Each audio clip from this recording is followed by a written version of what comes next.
여기 딸의 교육을 위해 중국으로 떠날 예정이었던 영국 가족이 있습니다.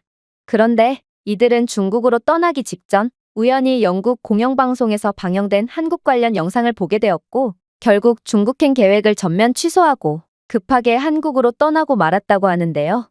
그렇다면 이 가족에겐 대체 어떤 일이 있었던 것일까요? 안녕하세요. 저는 영국 출신의 베라라고 합니다. 저희 가족은 평범하다면 평범한, 그리고 특이하다면 특이한 삶을 살고 있는데요. 그건 바로 딸 엘씨가 태어나자마자 개발자인 남편은 중국으로 장기 발령이 나게 되었고, 몇 년간이나 중국에 거주하며 생이별을 해야 했기 때문입니다. 저는 저 나름대로 딸을 혼자 키워야 하는 고충이 있었지만, 아무래도 가족과 친구들 모두를 영국에 두고 떠나야 하는 남편 입장에서는 제가 느끼는 힘듦보다 훨씬 더 고통스러움을 느낄 게 분명했기에 제 마음은 늘 편치 않았습니다. 그런데 그렇게 남편은 1년에 한 달 정도만 영국에서 보내는 삶을 이어가던 와중 놀라운 소식 하나를 들고 오게 됩니다. 바로 엘씨가 초등학교에 들어갈 무렵 회사에서는 남편이 중국에 계속 남을 것인지, 아니면 영국 본사에서 일할 것인지, 혹은 한국으로 재발령을 갈 것인지에 대해 선택할 수 있는 기회를 주었다고 했거든요. 사실 영국에 남는 선택지는 저희 가족에게 그다지 매력이 없었습니다. 영국은 지는 해일 뿐이기 때문이었죠. 영국 경제는 날이 갈수록 어려워지고 기술 발전 또한 매우 더딜 뿐이었습니다. 심지어 난민 문제 때문에 치안도 상당히 안 좋아졌기 때문에 저희가 살고 있는 동네만 해도 밤에는 아예 집 밖을 벗어날 수가 없죠. 동네는 약쟁이 소굴이 된 지 오래고 난민들은 하루가 멀다 하고 각종 문제를 일으키고 있으니 말입니다. 저희 부부는 딸 엘씨만큼은 몹시 안전하고 밤에도 행동이 자유로울 만큼 안정적인 국가에서 키우고 싶었습니다. 그리고 이러한 상황에서 남편은 마치 당연한 것을 이야기하듯이 저희 가족의 상황에서는 중국이야말로 최고의 선택지가 될 거라고 말해오더라고요. 남편은 중국은 급격한 경제 성장을 이루었고 또 치안도 꽤 괜찮은 국가라며, 물론 어느 정도의 불안정성은 존재하지만 그래도 후진국이자 치안도 불안정한 한국에 비한다면 천국 같은 곳이라는 이해할 수 없는 말을 쏟아내기 시작했죠. 사실 남편의 이러한 이해할 수 없는 말과 행동은 이뿐만이 아니었습니다. 남편은 중국에서 몇 년간이나 생활하더니 점점 이상해지기 시작했거든요. 더운 여름에 길거리를 걸을 때면 갑자기 배를 까고 다니는 야만적인 행위를 한다든지, 정찰제인 가게에서 물건값을 할인해달라며 말도 안 되는 억지를 부린다든지, 심지어 한 번은 딸아이도 있는 곳에서 대놓고 노상방뇨를 하려고 했기에 저는 기겁을 하며 남편을 말리기도 했습니다. 제가 남편에게 주의를 줄 때나 다른 영국인들이 남편의 수준 낮은 행동에 기겁을 하는 반응을 보이면 남편은 꼭 중국에서는 다 이러는데 뭐가 문제냐며 영국인들은 너무 호들갑을 떠는 게 문제라는 말을 해왔는데요. 남편은 원래 자상하고 매너 있는 사람이었는데 중국에서 몇 년 동안 생활하더니 정말로 중국인처럼 완전히 변해버린 것입니다. 또한 원래 무척이나 겸손하고 남을 헐뜯는 법이 없던 남편은 중국에 간 이후로 뜬금없이 한국을 후진국이라며 비하한다던가 하며 정과는 다른 행동을 하기도 했죠. 사실 저는 남편과 같은 케이스를 한두 번 본 건 아니었습니다. 남편처럼 중국에 파견을 다녀오거나 혹은 장기 유학을 다녀온 경우 멀쩡했던 사람이 갑자기 이상해지는 경우가 종종 있었기 때문인데요. 이들은 중국인들처럼 진상짓을 일삼는다거나 묻지도 않은 한국을 걸고 넘어지며 한국은 가난하고 중국의 문화를 도적질해가는 교양 없는 사람들이라며 그야말로 한국이라면 발작을 일으키곤 했죠. 남편의 말을 잘 들어보니 저는 이러한 현상을 어느 정도 이해할 수 있을 것 같긴 했습니다. 중국인들은 무슨 일이 생기면 꼭 한국을 걸고 넘어지며 한국은 가난한 후진국이라고 주장한다고 했거든요. 심지어 중국의 공영방송에서도 한국에 대한 날조된 자료가 보도되며 한국을 완전히 사람이 살 수 없는 무법지대의 국가로 묘사했는데요. 그리고 중국에서 이러한 한국 비하를 몇 년 동안 듣던 남편은 정말로 한국을 후진국이자 문화 도둑국으로 생각하게 된 모양이었고, 마치 다른 사람이라도 된 것처럼 행동하는 것도 전부 중국의 세뇌 때문인 모양이었습니다. 그러나 영국에서만 평생을 살아온 제 입장에서 남편의 이러한 한국 비하는 전혀 공감이 되지 않았습니다. 또 남편의 말을 듣고 중국으로 가게 된다면 딸 엘씨도 남편처럼 될 것 같기도 했고, 남편을 계속 중국에 방치해둔다면 정말 돌이킬 수조차 없을 정도로 이상해질 것 같아서 저는 한국이라는 나라에 대해 잘 알지도 못했음에도 한국행을 강력히 주장했죠. 한국이 어떤 나라든 적어도 중국보다는 나을 게 분명했거든요. 물론 중국인처럼 변해버린 남편은 눈에 흙이 들어가도 그런 후진국은 절대 갈 수가 없다며 반대했고, 그렇게 저희는 미묘한 긴장감 속에 생활하게 되었습니다. 그러던 와중 딸이 무심코 돌린 TV 채널에서 저희 가족의 인생을 완전히 바꿔줄 충격적인 영상이 송출되기 시작했어요. 바로 영국의 공영방송에서 추후에 전 세계 패권을 쥐게 될 국가가 누가 될 거냐는 주제로 제작한 영상이었는데요. 저희 부부는 당연히 방송사는 영국이라고 주장할 거라고 생각했고, 너무나도 고리타분해서 그냥 채널을 돌리려고 했습니다. 왜냐하면 이 채널 자체가 영국 공영방송사기도 했고, 영국인들을 대상으로 만들어진 영상인데 설마 뜬금없이 다른 국가를 칭찬하진 않을 거라고 생각했거든요. 그러나 충격적이게도 아나운서는 한국과 중국이라는 두 가지의 선택지만 제공하는 거 아니겠어요? 그러면서 영국은 이제 현실을 직시해야 한다면서 이대로라면 영국은 희망이 없다는 섬뜩한 말까지 건네왔죠. 그리고 중국이 나오자 남편은 그제야 흥미가 좀 생겼는지 채널을 고정한 채 이제야 한국과 중국의 격차를 보여줄 수 있을 것 같다며 의기양양해졌는데요. 남편은 중국이 얼마나 대단한 국가인지 아냐며 한국 같은 후진국은 절대로 중국을 넘볼 수조차 없을 거라며 떵떵거렸죠. 그런데 아나운서는 이내 충격적인 주장을 해오기 시작했습니다. 당연한 거지만 한국과 중국을 예시로 든 것은 세계 패권국 1, 2위를 말씀드린 것이 아닙니다. 추후에 세계 패권을 줄 국가는 하나뿐이며 나머지 국가는 현재 거품이 잔뜩 낀 미래가 없는 국가일 뿐입니다. 즉, 한 나라는 영국이 정말로 본받고 추구해야 할 나라며 한 나라는 국가 자체가 거품투성이며 결국 멸망만이 남아있으므로 영국은 절대로 그와는 같은 길을 가면 안 된다는 뜻입니다. 그리고 놀랍게도 아나운서가 영국이 반드시 추구해야 한다고 밝힌 국가는 바로 한국이었습니다. 그리고 남편은 그대로 선체로 굳으며 도저히 믿을 수가 없다는 반응을 보였는데요. 하지만 남편이 격분을 하든 말든 아나운서는 그대로 말을 이어가기 시작했어요.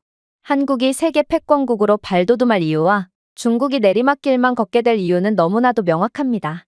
그건 바로 글로벌 브랜드 인식만 해도 양국은 엄청난 격차를 보이고 있기 때문이죠.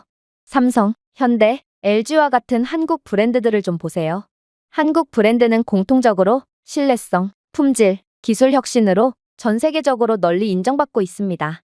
예를 들어 삼성은 소비자 신뢰 부문에서 1위를 유지해왔으며 2022년 약 1,000억 달러의 가치를 지닌 세계 최고의 브랜드 중 하나로 꾸준히 자리매김하고 있습니다. 이러한 신뢰는 모바일 기기부터 가전제품에 이르기까지 하나도 빠짐없이 압도적인 신뢰를 받고 있죠. 내구성과 품질은 또 어떻고요? 삼성과 LG 제품은 수명과 내구성에 관한 부분에서 세계 1위의 지지도를 받고 있습니다. 이에 더해 한국 브랜드는 애프터 서비스 부문에서도 사용자 만족도 1위를 기록했죠.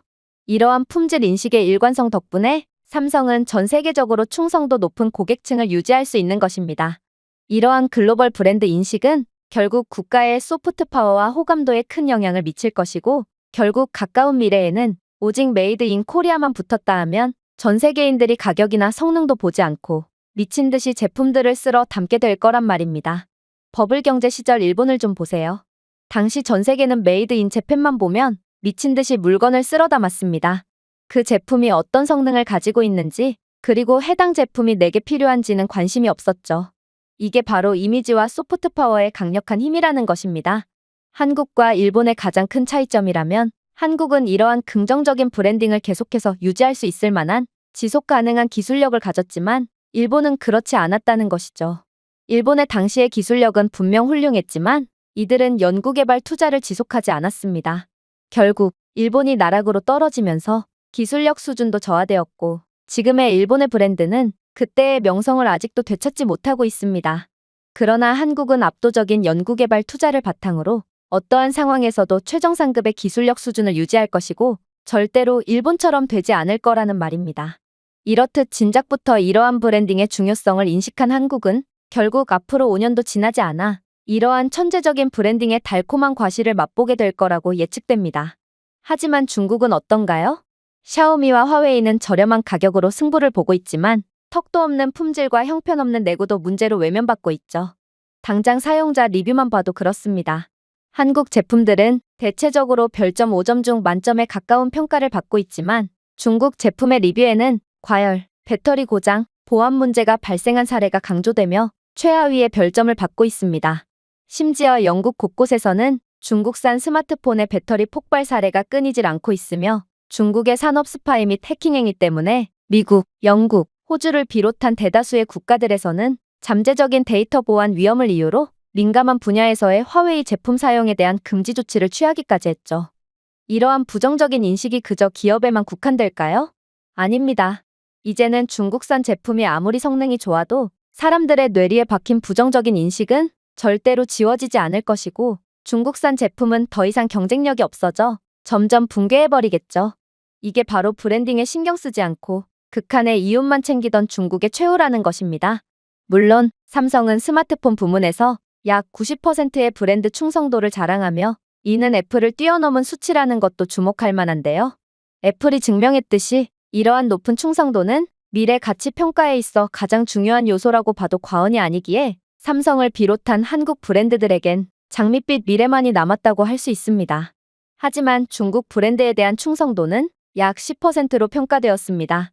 대부분의 고객들은 중국 제품을 일회용으로 간주하고 있고, 이러한 중국 브랜드에 대한 불신은 곧 중국에 대한 불신으로 이어져 대다수의 사람들은 광고에서 중국어가 들리거나 한자가 적혀 있으면 아예 그 제품을 구매하지 않는다고 합니다. 반대로 태극기가 그려져 있거나 한글이 적혀 있는 경우 소비자들은 성능에 대해 제대로 보지도 않고 구매하는 경향이 있다고 밝혀졌죠. 즉, 이제는 한국이라는 나라 자체가 브랜드가 되어버렸다는 것입니다. 주의해야 할 점은 중국은 이러한 한국에 대한 세계적인 선호도를 눈치챘고 가짜 한글을 적어서 한국산 제품인 척 자국의 제품을 홍보하고 있다고 하는데요. 따라서 이러한 가짜 한국 제품 때문에 한국에 대한 신뢰도가 점점 하락하는 추세라고 하죠. 그러나 한국은 늘 그래왔듯이 이러한 위기를 극복해낼 것이 분명하고, 이렇듯 차곡차곡 미래를 위한 가치를 쌓아올린 한국이 세계 시장을 주도할 것을 예측하는 건 너무나도 쉽다고 할 수 있습니다. 이러한 충격적인 주장에 남편은 그야말로 난리를 부리기 시작했습니다. 남편은 이런 편파적인 영상은 믿을 수가 없다며 화를 냈고, 또 중국의 기술력이 얼마나 빠른 속도로 발전하고 있는지 아냐며 이러한 흐름을 고려해보건대 한국 따위는 이미 중국의 기술력으로 잡아먹은 상태거나 따라잡기까지 얼마 남지 않은 상황이라며 목소리를 높였죠. 그러나 공영방송사는 이러한 남편의 말을 엿듣기라도 했는지 이내 경악을 금치 못할 영상을 송출하기 시작했어요. 물론 중국의 기술력은 빠르게 발전하고 있습니다. 그리고 중국은 국가 차원에서 천문학적인 투자를 감행하며 그야말로 국가의 운명을 기술에 걸었죠. 이들의 반도체 산업만 봐도 그렇습니다. 중국은 메이드 인 차이나 2025와 중국 집적회로 산업투자 펀드와 같은 정책을 통해 현지 반도체 공급망 구축에 수백억 달러를 쏟아부었거든요. 이러한 자금 조달로 인해 중국 최대 칩 제조업체인 SMIC와 같은 기업이 빠르게 성장하기도 했죠. 즉, 중국의 성장세는 도저히 무시하지 못할 수준에 이르렀다는 것입니다. 그런데 중국이 이렇듯 빠른 성장 속도를 계속해서 이어갈 수 있을까요? 정답부터 말씀드리자면 중국은 절대로 이러한 성장 속도를 이어나갈 수 없습니다. 그리고 그 이유는 매우 명확하죠. 왜냐하면 중국은 애초에 자체 기술을 개발할 능력이 없지만 한국의 기술을 그대로 베끼거나 훔쳐와서 빠른 발전을 이룰 수 있던 거였거든요. 실제로 파이어아이와 미국 사이버 보안국을 포함한 여러 사이버 보안 기관은 중국의 국가 지원 해킹 그룹이 한국 기업과 기관을 표적으로 삼아 기술과 정보를 탈취해오고 있다는 사실을 포착해낸 지 오래입니다.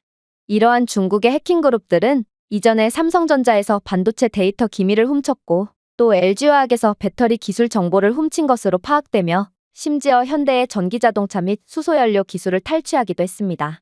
충격적이게도 이러한 중국의 해킹 단체들은 중국 IP 주소 및 전술로 연결된 중국 국가안전부 소속으로 밝혀지기도 했죠.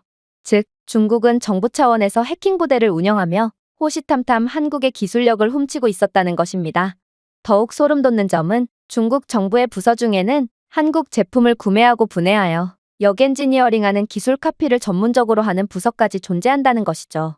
실제로 이러한 중국의 기술 카피 부서는 역엔지니어링을 통해 혁신으로 기술을 발전시키기는커녕 편법을 사용하여 한국을 그대로 따라하고 있는데요. 중국은 이렇듯 정부 차원에서 연구개발 분야에 돈을 투자하기는커녕 편법에만 의존하고 있으니 중국의 기술력은 그야말로 밑빠진 독 수준으로, 분명 기술력은 형편없지만 아이러니하게도 카피 제품을 만들어 기술력이 높은 것처럼 보이게끔 하고 있는 것입니다. 그 외에도 중국은 신분이족까지 하며 한국으로 산업 스파이를 보내 기술을 빼오곤 했죠. 그야말로 중국은 한국이라는 나라의 모조품 수준이라고 볼 수 있는 가짜 국가며 근본 자체가 백기기로 이루어진 한국의 기술 식민지와 같은 국가라는 것입니다. 그런데 지금은 어떤가요? 반도체 기술은 날이 갈수록 더욱 고도화되고 있고 이제는 역설계와 카피 따위로는 절대로 기술을 베낄 수 없습니다. 그리고 한국 기업들도 중국의 산업 스파이에 호되게 당하다 보니 이제는 이에 대한 대비를 완벽히 해두었죠. 결국 중국은 남의 것을 훔쳐오는 편법을 사용하다가 이제 그 대가를 치르게 된 것입니다. 중국은 기술 탈취에만 힘을 쓴 나머지 기본적인 과학기술력 기반 자체가 없거든요. 즉, 기술력 탈취와 기술력 카피를 더는 하지 못하게 되면서 중국이 천문학적인 돈을 쏟아부은 것은 무의미하게 되었다는 것입니다. 현재의 세계 반도체 점유율을 좀 보세요. 한국 기업인 삼성전자와 SK하이닉스는 디램과 낸드 플래시 메모리 등의 분야에서 압도적인 우위를 점하고 있으며 전 세계 디램 시장의 약 70%와 낸드 플래시 시장의 거의 50%를 점유하고 있습니다. 심지어 중국은 첨단 칩 생산에 필수적인 최첨단 극자외선 리소그래피 장비에 대한 접근성 부족으로 아직도 소형 나노미터 공정을 구현하지 못하고 있지만 삼성과 SK하이닉스는 이를 성공적으로 전환해서 최첨단 소형 반도체를 생산하고 있죠. 즉, 한국은 중국이 더러운 수를 일삼으며 피해를 줄 때도 묵묵히 제 갈 길을 갔고 연구개발에 대한 투자를 게을리하지 않으며 고통을 인내한 결과 결국 세계를 지배하는 기술력을 갖게 되었다는 것입니다. 그러나 중국은 한국의 최첨단 반도체가 없으면 산업구조 자체를 유지할 수 없죠. 지금의 중국이 왜 한국과의 관계에 지나치게 예민하게 반응하고 또 어느 때는 중국답지 않게 굴종적으로 나올까요? 한국이 중국에 대한 반도체 수출을 끊는다면 거품처럼 쌓여 올라온 중국이라는 나라 자체가 그대로 꺼지게 되기 때문입니다. 그러나 중국은 이미 너무 늦었습니다. 뒤늦게 전공법을 택하기엔 기술 격차가 너무도 크고 결국 평생을 한국 기술에 의존할 수밖에 없거든요. 얼마 지나지 않아 중국의 기술력과 경제력, 모든 것이 그저 기술 훔치기로 쌓아올린 거품이었다는 것을 전 세계가 알 것이고 결국 중국은 말 그대로 거품처럼 사라지고 말 것이란 말입니다. 그리고 한국은 그러한 붕괴된 중국을 흡수할 것이고 더욱 강력한 국가로 발전해서 세계 최고의 자리를 차지하겠죠. 이러한 중국의 충격적인 실체에 남편은 말문이 막힌 듯 멍하니 있을 뿐이었습니다. 아무래도 남편은 그동안 자신이 중국 협력사에서 습득한 것들은 전부 한국의 기술을 그대로 베낀 아류기술일 뿐이라는 것에 대해 큰 충격을 받은 모양이었는데요. 그리고 뒤이어 제공된 추가 영상에 완전히 항복을 선언해 버리더군요. 자, 요즘 전 세계에서 가장 큰 시장이 어디입니까? 바로 중동입니다. 사우디아라비아를 비롯한 중동 국가들은 이제 석유만을 판매하는 국가가 아닌 자신들 손으로 직접 기술을 개발하고 지속 가능한 성장의 기반을 마련하길 원하고 있거든요. 그래서 이들은 막대한 자본을 투자하여 자신들의 부족한 인프라를 건설해줄 국가를 찾고 있습니다. 당연히 전 세계에서 기술력으로 날고 기는 국가들은 전부 중동의 국가수주 경쟁에 참여하고 있죠. 이건 세계에서 가장 많은 마진을 뽑아낼 수 있는 로또와도 같은 기회거든요. 즉, 중동 시장을 지배하는 국가는 막대한 부를 얻으며 세계 패권을 줄 수 있다는 말이며 경쟁에서 이긴 국가는 세계 최고의 기술력을 가진 국가라는 말과 일맥상통합니다. 그렇다면 중동 사업 수주 경쟁에서 압도적인 승리를 거두고 있는 국가가 어디일까요? 놀랍게도 바로 한국입니다. 얼마 전 열린 사우디아라비아의 스마트시티 인프라 수주 경쟁만 해도 그렇죠. 사우디아라비아는 이제 더 이상 기름 장사꾼으로 불리는 것을 원하지 않습니다. 그래서 자신들에게 최첨단 인프라를 건설해줄 국가에게 천문학적인 보수를 약속했죠. 그런데 세계를 주름잡는 미국과 유럽의 쟁쟁한 기술 기업들을 전부 제치고 경쟁에서 이긴 건 다름 아닌 삼성이었습니다. 어찌 보면 당연했죠. 다른 기업들과는 달리 삼성은 스마트시티 기술 및 사물인터넷 통합 분야에서 폭넓은 경험을 보유하고 있으며 중국처럼 데이터 보안이나 개인정보 보호 이슈가 전혀 없는 깨끗한 기업이거든요.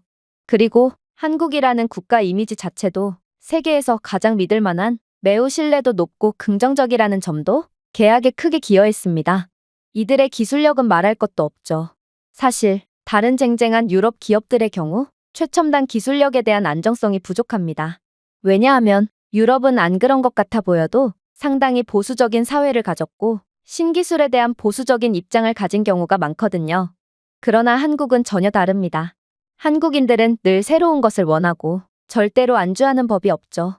결국 이러한 국가적 분위기를 기반으로 삼성은 첨단 AI 기반 트래픽 관리, 실시간 환경 모니터링, 국제 표준을 준수하는 안전한 데이터 관리 시스템을 구축했고, 이러한 보증된 스마트 시티 기술은 사우디아라비아를 완전히 매혹시켜 버렸습니다. 하지만 한국의 무엇보다도 무서운 점은 따로 있죠. 바로 이들은 꽤나 혹독한 환경을 가지고 있다는 것입니다.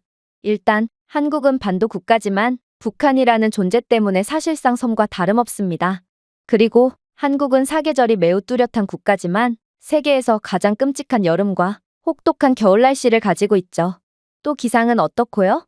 한국의 여름에는 동남아처럼 폭우가 쏟아지고 겨울에는 러시아처럼 폭설이 쏟아내리는 악천후를 자랑합니다. 이건 명백한 단점 아니냐고요? 자, 한국이 사우디아라비아와 중동을 완벽히 공략한 건 이들이 이러한 혹독한 기후 속에서도 살아남아 최첨단 인프라를 구축한 강력한 민족이었기 때문입니다. 중동은 매우 가혹한 환경을 가지고 있습니다.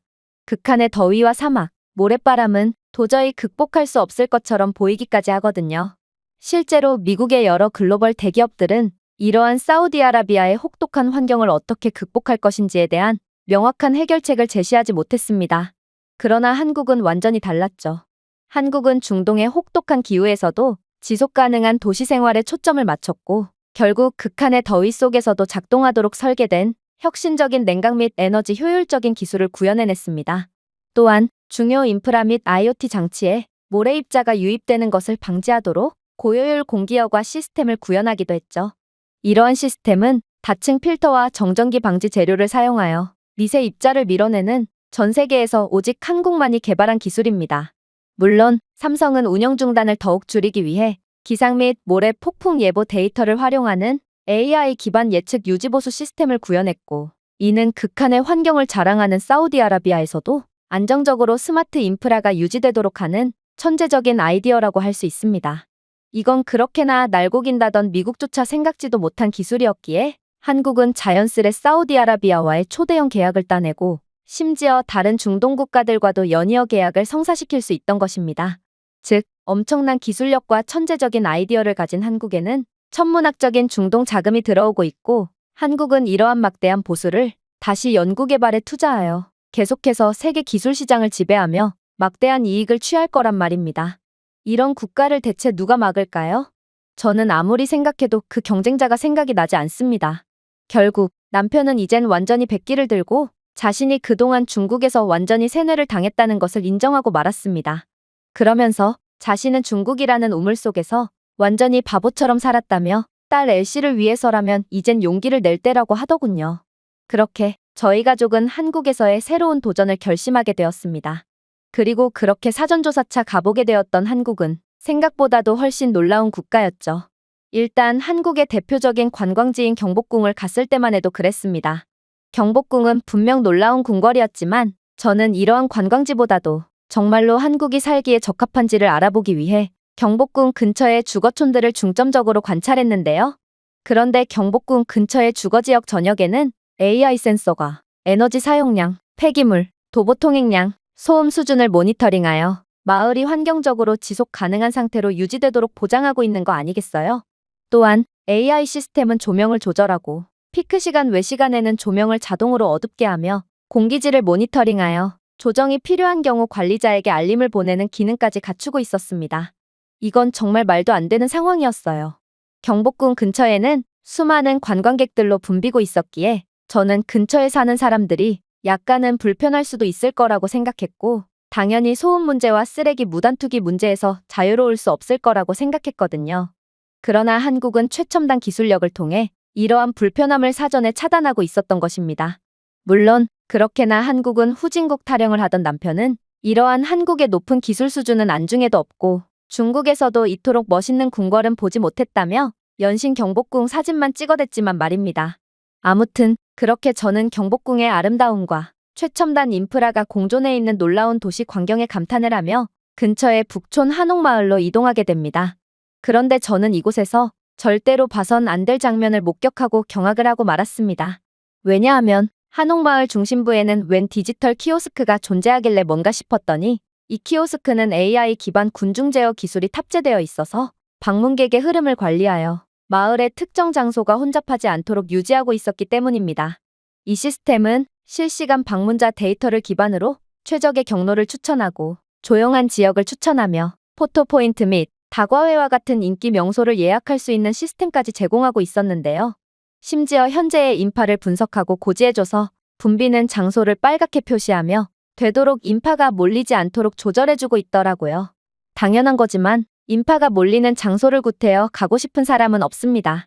그리고 이곳은 실제 주민들이 거주하고 있는 곳이므로 사람이 몰린다면 주민들도 매우 고통받을 수밖에 없죠. 그런데 한국은 이러한 천재적인 아이디어와 놀라운 기술력 하나로 이 모든 불편함을 사전에 방지하고 있던 것입니다. 덕분에 관광객들은 피크 시간대에도 스트레스 없이 원활하게 마을을 둘러볼 수 있었고 줄을 서서 기다리거나 혼잡함을 느끼는 대신 각 명소에서 개인적이고 원활한 경험을 즐길 수 있었죠. 그리고 이러한 한국의 선진적인 모습에 가장 놀란 건 남편이었습니다. 남편은 이 정도로 높은 수준의 지능형 흐름관리 인프라가 상용화된 건 한국밖에 없을 거라며 머리를 감싸쥐었거든요.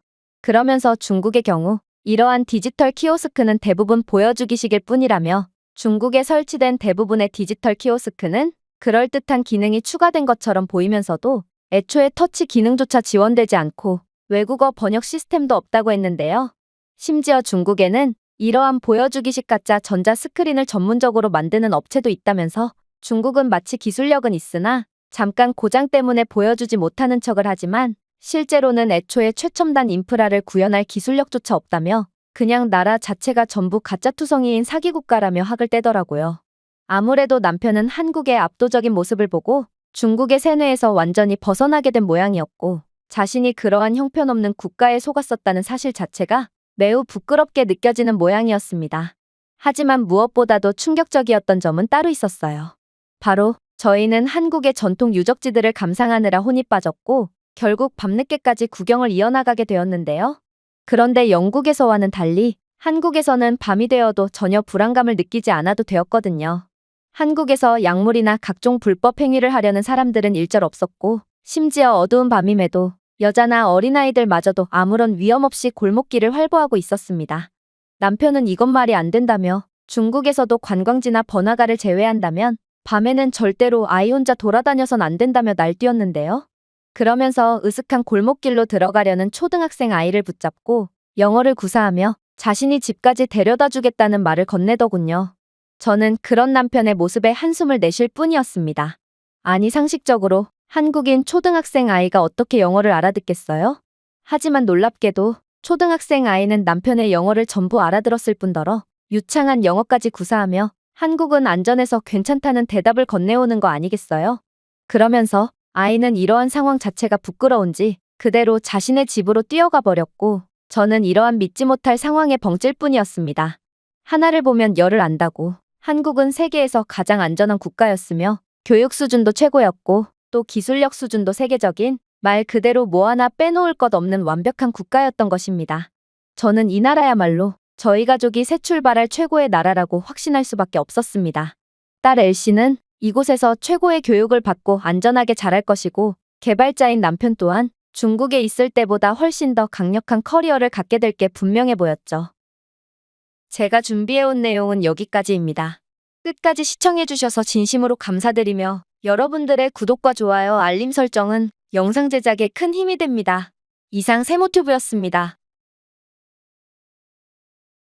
충격적인 일이 일어났습니다. 에이펙 회의 때문에 잠깐 한국에 왔던 미국에서 가장 중요한 기업의 최고 경영자가 결국 미국으로 돌아가지 않았습니다. 그는 회담이 끝난 직후 대통령실을 나와 조용히 경주행 KTX를 탔습니다. 그리고 불과 며칠 뒤 세상을 놀라게 할 한 줄의 뉴스를 남겼죠. 미국 50대 기업 최고 경영자, 한국 영주권 신청. 미국 언론은 충격에 빠졌고 백악관은 단순 오보라며 진화에 나섰습니다. 하지만 그가 공개한 이유는 너무나 명확했습니다. 한국은 기술로 나를 놀라게 했고 사람으로 나를 울게 했다. 그에 따른 불치병 판정을 받았지만 한국에서 기적처럼 회복했습니다. 이제 그는 말합니다. 나는 이제 미국이 아닌 사람이 사는 나라에 살고 싶다. 그리고 세상은 묻기 시작했습니다.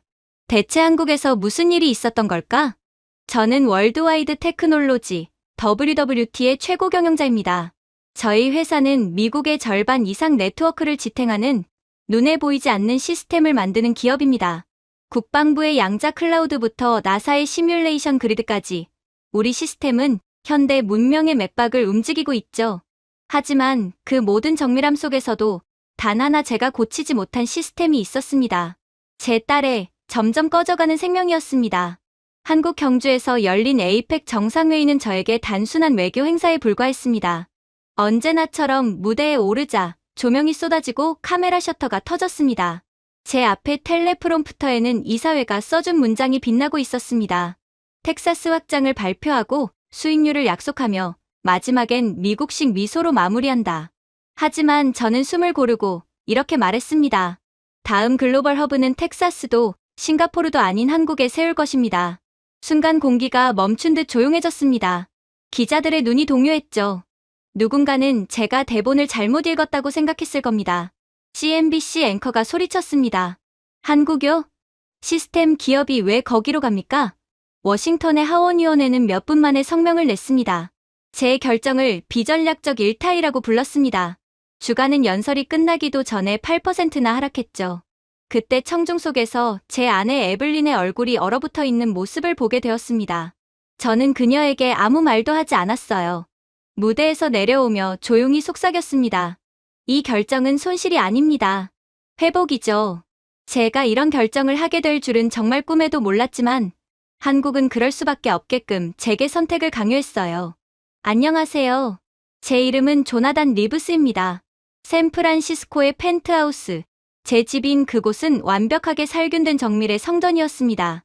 공기는 1시간에 12번 정화되었고 습도는 정확히 42%로 유지되었습니다. 전부 딸을 위해서 만든 시스템이었죠. 흰 빛으로 가득한 거실 한가운데 유리로 된 산소 챔버가 자리 잡고 있었습니다. 그 안에 제 딸 클라라가 누워 있었어요. 얼굴을 감싼 은색 산소 마스크 아래로 그녀의 호흡이 약하게 들렸습니다. 삐 소리를 내며 깜빡이는 생체 모니터. 그 하나하나가 기적이 얼마나 깨지기 쉬운가를 매 순간 일깨워줬습니다. 클라라는 시냅스 퇴행 증후군이라는 희귀한 신경 퇴행성 질환을 앓고 있었습니다. 기억과 운동 기능이 서서히 사라지는 잔인한 병이었습니다. 우리는 할 수 있는 모든 걸 했습니다. 메이오 클리닉, 하버드, NIH, 그 어떤 곳도 소용이 없었어요. 그건 신경 속의 유령입니다. 한 의사가 말했습니다. 잡을 수도, 추적할 수도 없습니다. WWT의 엔지니어들은 직접 맞춤형 신경칩을 설계해 그녀의 시냅스를 잇는 실험까지 했습니다. 일주일간은 효과가 있었습니다. 하지만 곧 다시 아무런 반응이 없었습니다. 딸의 말은 느려지고 눈빛은 흐려졌고 겨울이 오기 전엔 걷지도 못했습니다. 아내 에블린은 매일 무너져 내리면서도 꿋꿋이 버텼습니다. 멸균창을 통해 죽처럼 만든 음식을 밀어 넣으며 딸에게 옛날 이야기를 들려주곤 했죠. 클라라, 파리에 다시 가야지. 기억나?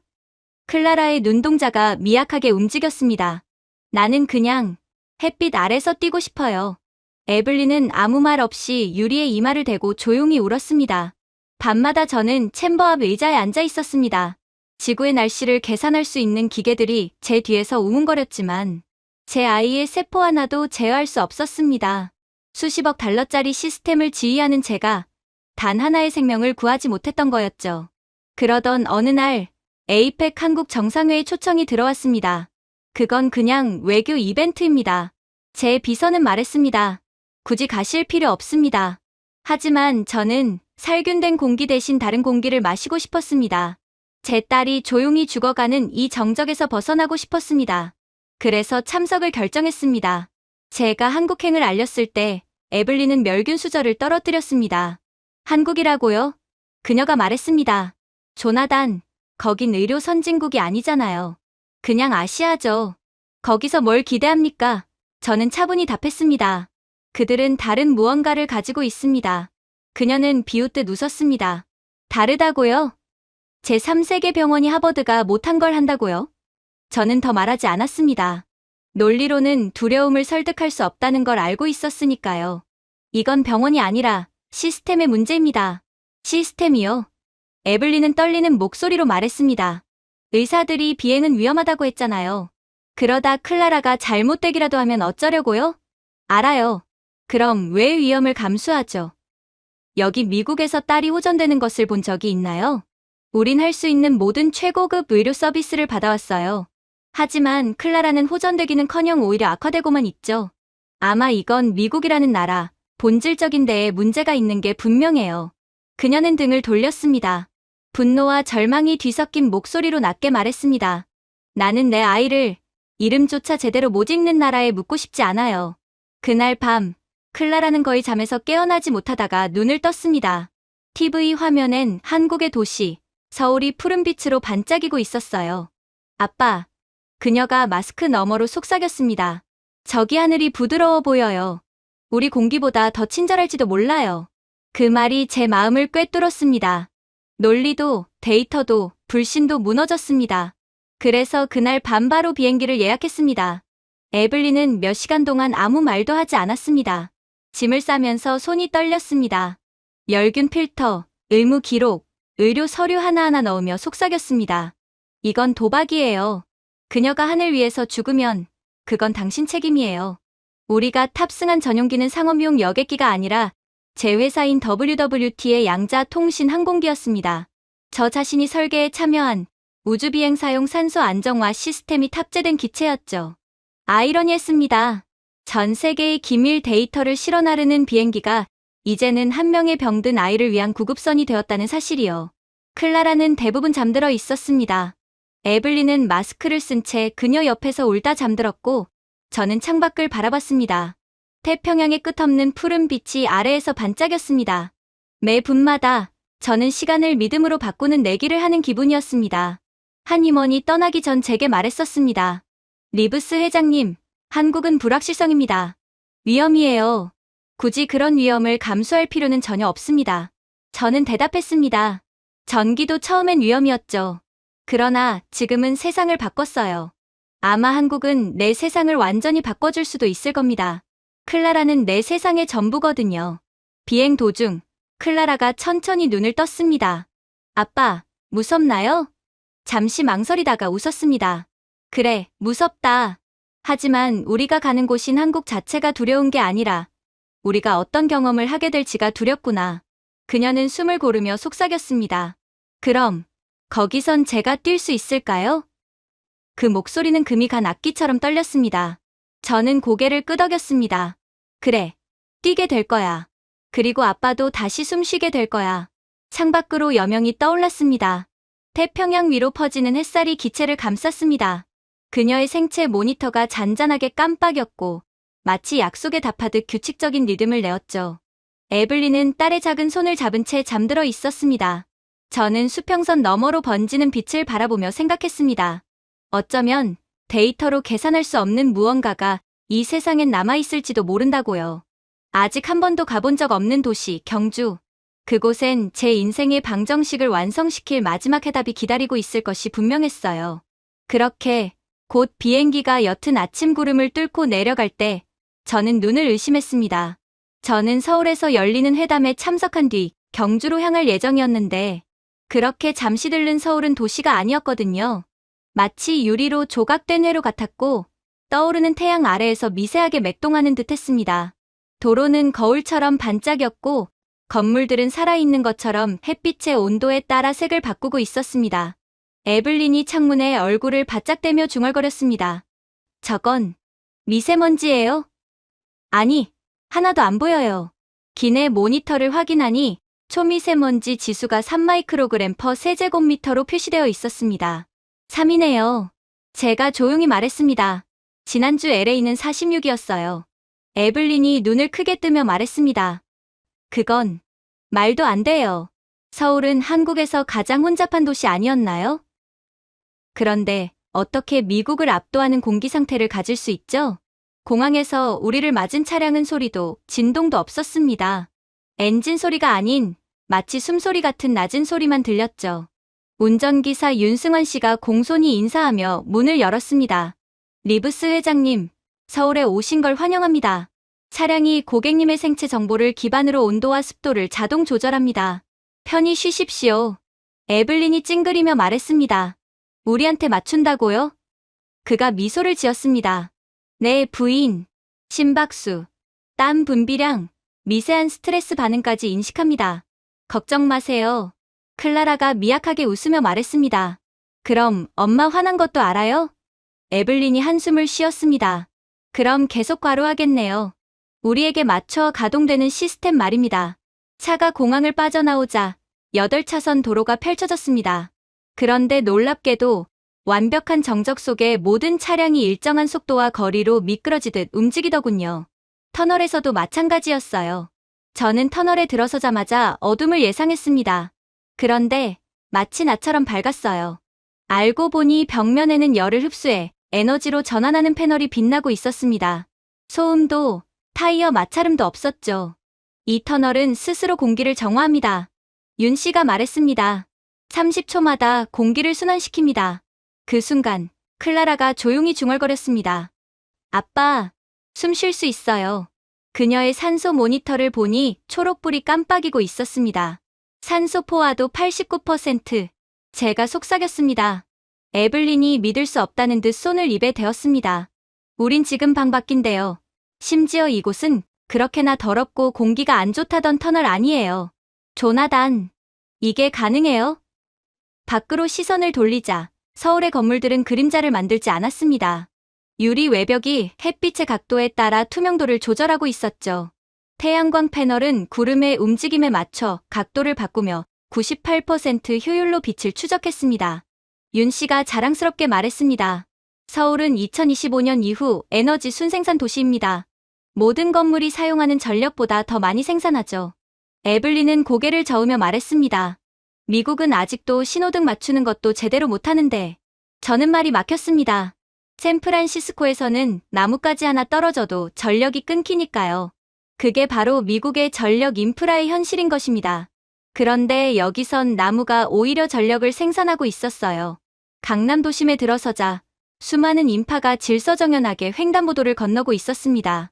경적은 단 한 번도 울리지 않았고 신호등 대신 바닥에 깔린 빛의 물결이 건너도 된다는 신호를 보냈습니다. 카메라는 노인을 인식해 자동으로 신호 시간을 5초 더 늘렸습니다. 이게 어떻게 가능하죠? 제가 묻자 윤 씨가 미소 지었습니다. 사람들이 규칙을 지키니까요. 시스템이 강제할 필요가 없습니다. 그 말은 제 가슴 깊은 곳을 울렸습니다. 미국에서는 혼란을 막기 위해 시스템을 만들었습니다. 한국에서는 혼란이 없기 때문에 시스템이 작동하고 있었습니다. 에블린이 속삭였습니다. 너무 조용해요. 오히려 비현실적이에요. 창밖으로 보니 청소 차량이 운전자 없이 움직이며 정전기 브러쉬로 먼지를 쓸어가고 있었습니다. 클라라가 웃으며 말했습니다. 도시가 우리한테 말하는 것 같아요. 커피를 마시기 위해 잠시 멈췄을 때 두 번째 충격이 찾아왔습니다. 제가 현금을 꺼내자 윤 씨가 손사래를 쳤습니다. 현금은 사용하지 않습니다. 이젠 노점상도 스마트 결제로 봤거든요. 젊은 바리스타가 인사하며 유리 패널 위로 제 스마트폰을 스캔했습니다. 결제가 끝나기까지 2초도 걸리지 않았습니다. 에블린이 놀라서 물었습니다. 영수증은요? 팁은요? 바리스타가 미소를 지었습니다. 팁은 없습니다, 부인. 서비스는 거래가 아니라 우리의 의무입니다. 한국에서는 굳이 팁을 주지 않아도 최고의 서비스를 제공하죠. 그 한마디가 머릿속을 떠나지 않았습니다. 밖으로 나오자 인도가 미세하게 진동하며 설이 얼음을 녹이고 있었습니다. 윤 씨가 설명했습니다. 자체 발열 보도입니다. 어르신 안전을 위해 설계된 시스템이에요. 에블린이 말했습니다. 뉴욕에서는 아직도 깨진 인도로 소송이 끊이지 않죠. 그는 웃으며 답했습니다. 이곳에서는 보도 스스로 상태를 보고합니다. 한강다리를 건널 때 강물 위로 은빛 줄무늬가 보였습니다. 무인선이 레이저 신호를 따라 정확히 항로를 유지하고 있었죠. 대형 전광판에는 10분마다 이렇게 뜨고 있었습니다. 대기질 양호, 야외 활동을 권장합니다. 에블린이 창밖을 보며 말했습니다. 조나단, 저 사람들 좀 봐요. 마스크도 없이 뛰고 있잖아요. 심지어 강아지들도 우리보다 건강해 보여요. 신호등 앞에서 윤 씨가 손가락으로 멀리 있는 건물을 가리켰습니다. 저 탑 보이십니까? 서울시 전력망 핵심부입니다. 외국 기술 하나 안 들어간 순수 국산 시스템이죠. 외국 기술이 전혀 없다고요? 제가 되물었습니다. 네, 회장님. 알고리즘부터 반도체까지 전부 우리가 만들었습니다. 한국은 스스로의 힘으로 여기까지 왔습니다.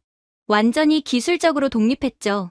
만약 세계대전이 터져서 세상 모든 국가들이 서로 적이 된다면 한국은 의심할 여지 없이 세계에서 가장 마지막에 불이 꺼지는 국가가 될 것입니다. 미국마저 일부 전력 기술에 한해서는 한국의 기술력에 의존하고 있거든요. 문득 미국의 현실이 떠올랐습니다.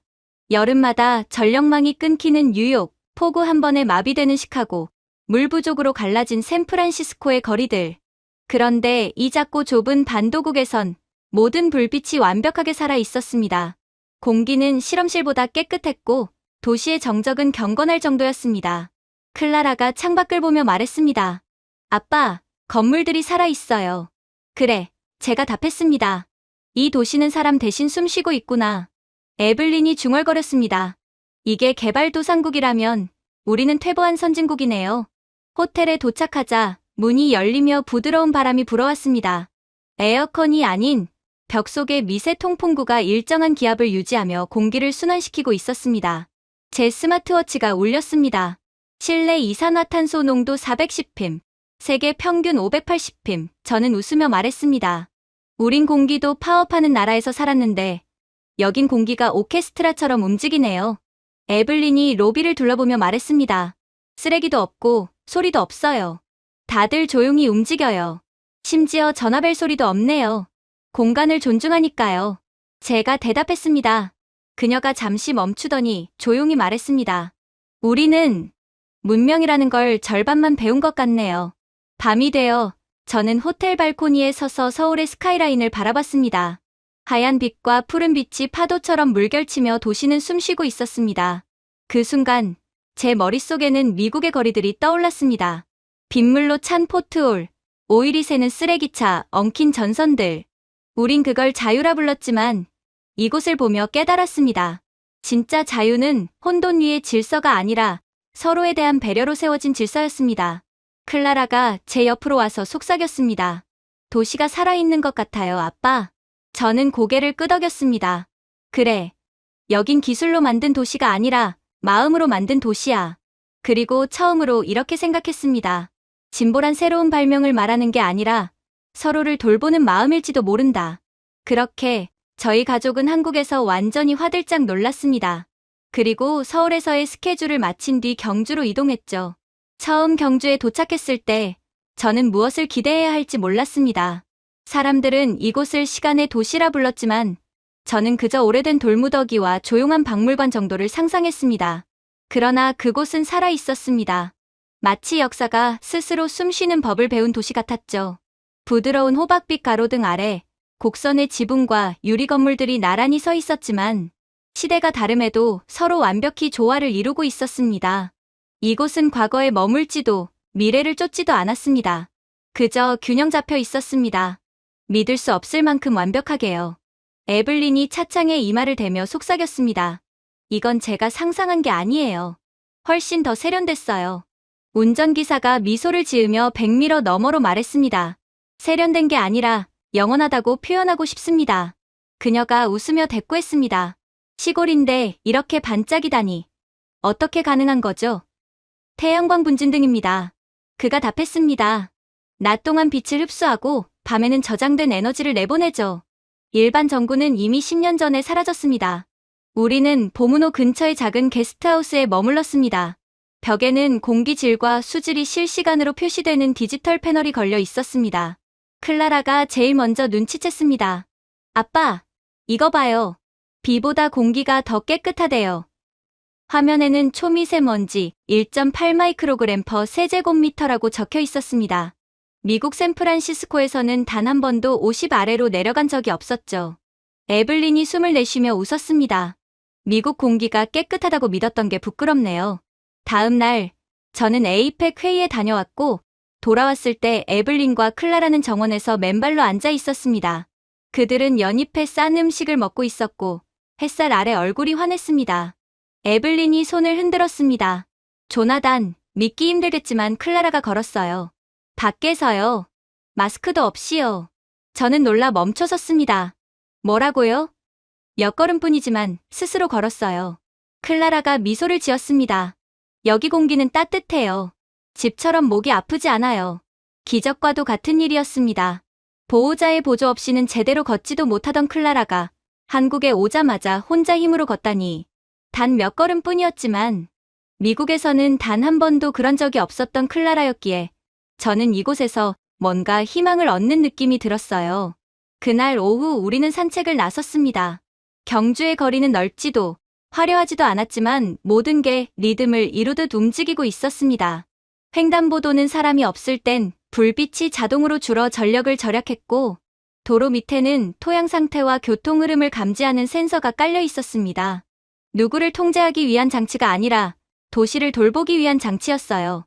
공원 벤치마다 태양광 충전 포트가 있었지만 고장 나거나 훼손된 곳은 단 하나도 없었습니다. 에블린이 중얼거렸습니다. 샌프란시스코였다면 이런 건 하루도 못 버텼을 거예요. 시냇가를 걷던 중 클라라가 손을 담그며 말했습니다. 따뜻해요. 현지 가이드가 웃으며 설명했습니다. 이 물은 지열로 데워져요. 겨울에도 물고기들이 얼지 않고 살 수 있죠. 에블린이 놀라며 말했습니다. 한국은 강에도 난방이 있네요. 물고기 전용이죠. 가이드가 웃었습니다. 그날 밤 호텔 근처에서 빌린 자전거를 타고 호숫가를 돌았습니다. 놀랍게도 자물쇠도 보증금도 필요 없었습니다. 실내 하나로 움직이는 세상이었죠. 미국과는 달리 한국은 시스템 하나하나가 신뢰와 여유가 넘쳤습니다. 그래서인지 클라라는 비록 보조바퀴를 달았지만 이곳 한국에서 자전거까지 탈 수 있었어요. 미국에서는 걷지도 못하던 아이가 여기 한국에서는 저희 부부보다 앞서가며 힘껏 페달을 밟더군요. 그러자 그녀의 손목 밴드가 잔잔한 녹색으로 빛났습니다. 클라라는 웃음을 터뜨렸어요.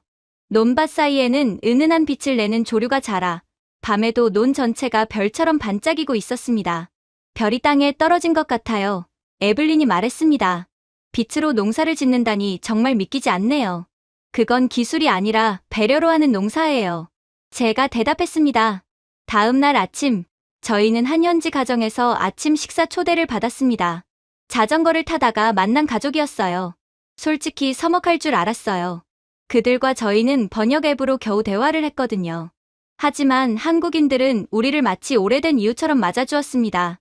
할머니가 클라라에게 따뜻한 국을 내주며 부드럽게 번역 앱을 건넸습니다. 천천히 먹어. 얘야, 숨쉬기 편해질 거야. 에블린이 놀라서 물었습니다. 숨쉬기 편해진다고요? 그녀가 미소 지었습니다. 한국 음식은 듣는 음식이에요. 재료 하나에도 마음을 담아요. 실제로 그 집엔 일회용품이 단 하나도 없었습니다. 나무와 도자기로 된 식기들이 반짝였고 집 안은 과하게 깨끗하지 않았지만 정성이 느껴졌습니다. 부엌 벽면에는 실시간 에너지 사용량이 표시되고 있었고 그 수치가 빨간색으로 바뀌면 마을 사람들이 함께 절약을 권한다고 했습니다. 제가 웃으며 말했습니다. 미국이었다면 저 화면은 테이프로 가려놨을 겁니다. 딸이 웃으며 대답했습니다. 여기선 부끄러워서라도 절약해요. 식사 후 클라라의 뺨에는 생기가 돌았고 손의 떨림은 거의 사라졌습니다. 에블린이 숨을 삼키며 말했습니다. 조나단, 손 좀 봐요. 더 이상 떨지 않아요. 정말 그랬습니다. 오후엔 불국사를 찾았습니다. 절 마당에는 관광객용이 아닌 환경 데이터를 위한 와이파이가 설치되어 있더군요. 스님이 말씀하셨습니다. 토양 습도를 실시간으로 확인해 오래된 목조 건물들이 스스로 보존할 수 있도록 돕습니다. 에블린이 물었습니다. 그럼 전통이 훼손되지 않나요? 스님은 미소를 지었습니다. 보존 또한 전통의 일부 아닐까요? 클라라는 탑 아래 앉아 햇살이 기와를 비추는 모습을 보고 있었습니다. 여기선 머릿속이 조용해요. 그녀가 속삭였습니다. 에블린이 곁에 앉으며 말했습니다. 평화롭다는 뜻이니? 아니요. 클라라가 미소 지었습니다. 정말 조용하다는 뜻이에요. 돌아오는 길, 저는 깨달았습니다. 한국은 기술로 자연을 지배하지 않았습니다. 기술이 자연에 고개 숙이고 있었습니다. 기계는 소리내지 않았고 시스템은 강요 없이 작동했습니다. 그건 정부의 힘이 아니라 국민의 의식이 만든 질서였습니다. 모두가 보이지 않게 자신의 역할을 다하고 있었습니다. 그리고 그러한 한국의 보존을 통한 아름다움과 환경을 보존하는 모습은 그대로 클라라의 건강에 결정적인 역할을 한 모양이었어요. 미국 최고의 의료 기술을 전부 사용해도 오히려 악화되기만 했던 클라라는 이곳 한국에서만큼은 거의 정상인처럼 행동했거든요. 한국은 정말로 저희 가족에게 기적을 보여주고 있던 거였어요. 그렇게 경주의 아침 안개가 걷히자 클라라의 볼에는 이미 생기가 돌고 있었습니다. 그녀는 창가에 서서 어제 한복하게 주인에게 배운 대로 비단천을 접으려 애쓰고 있었죠.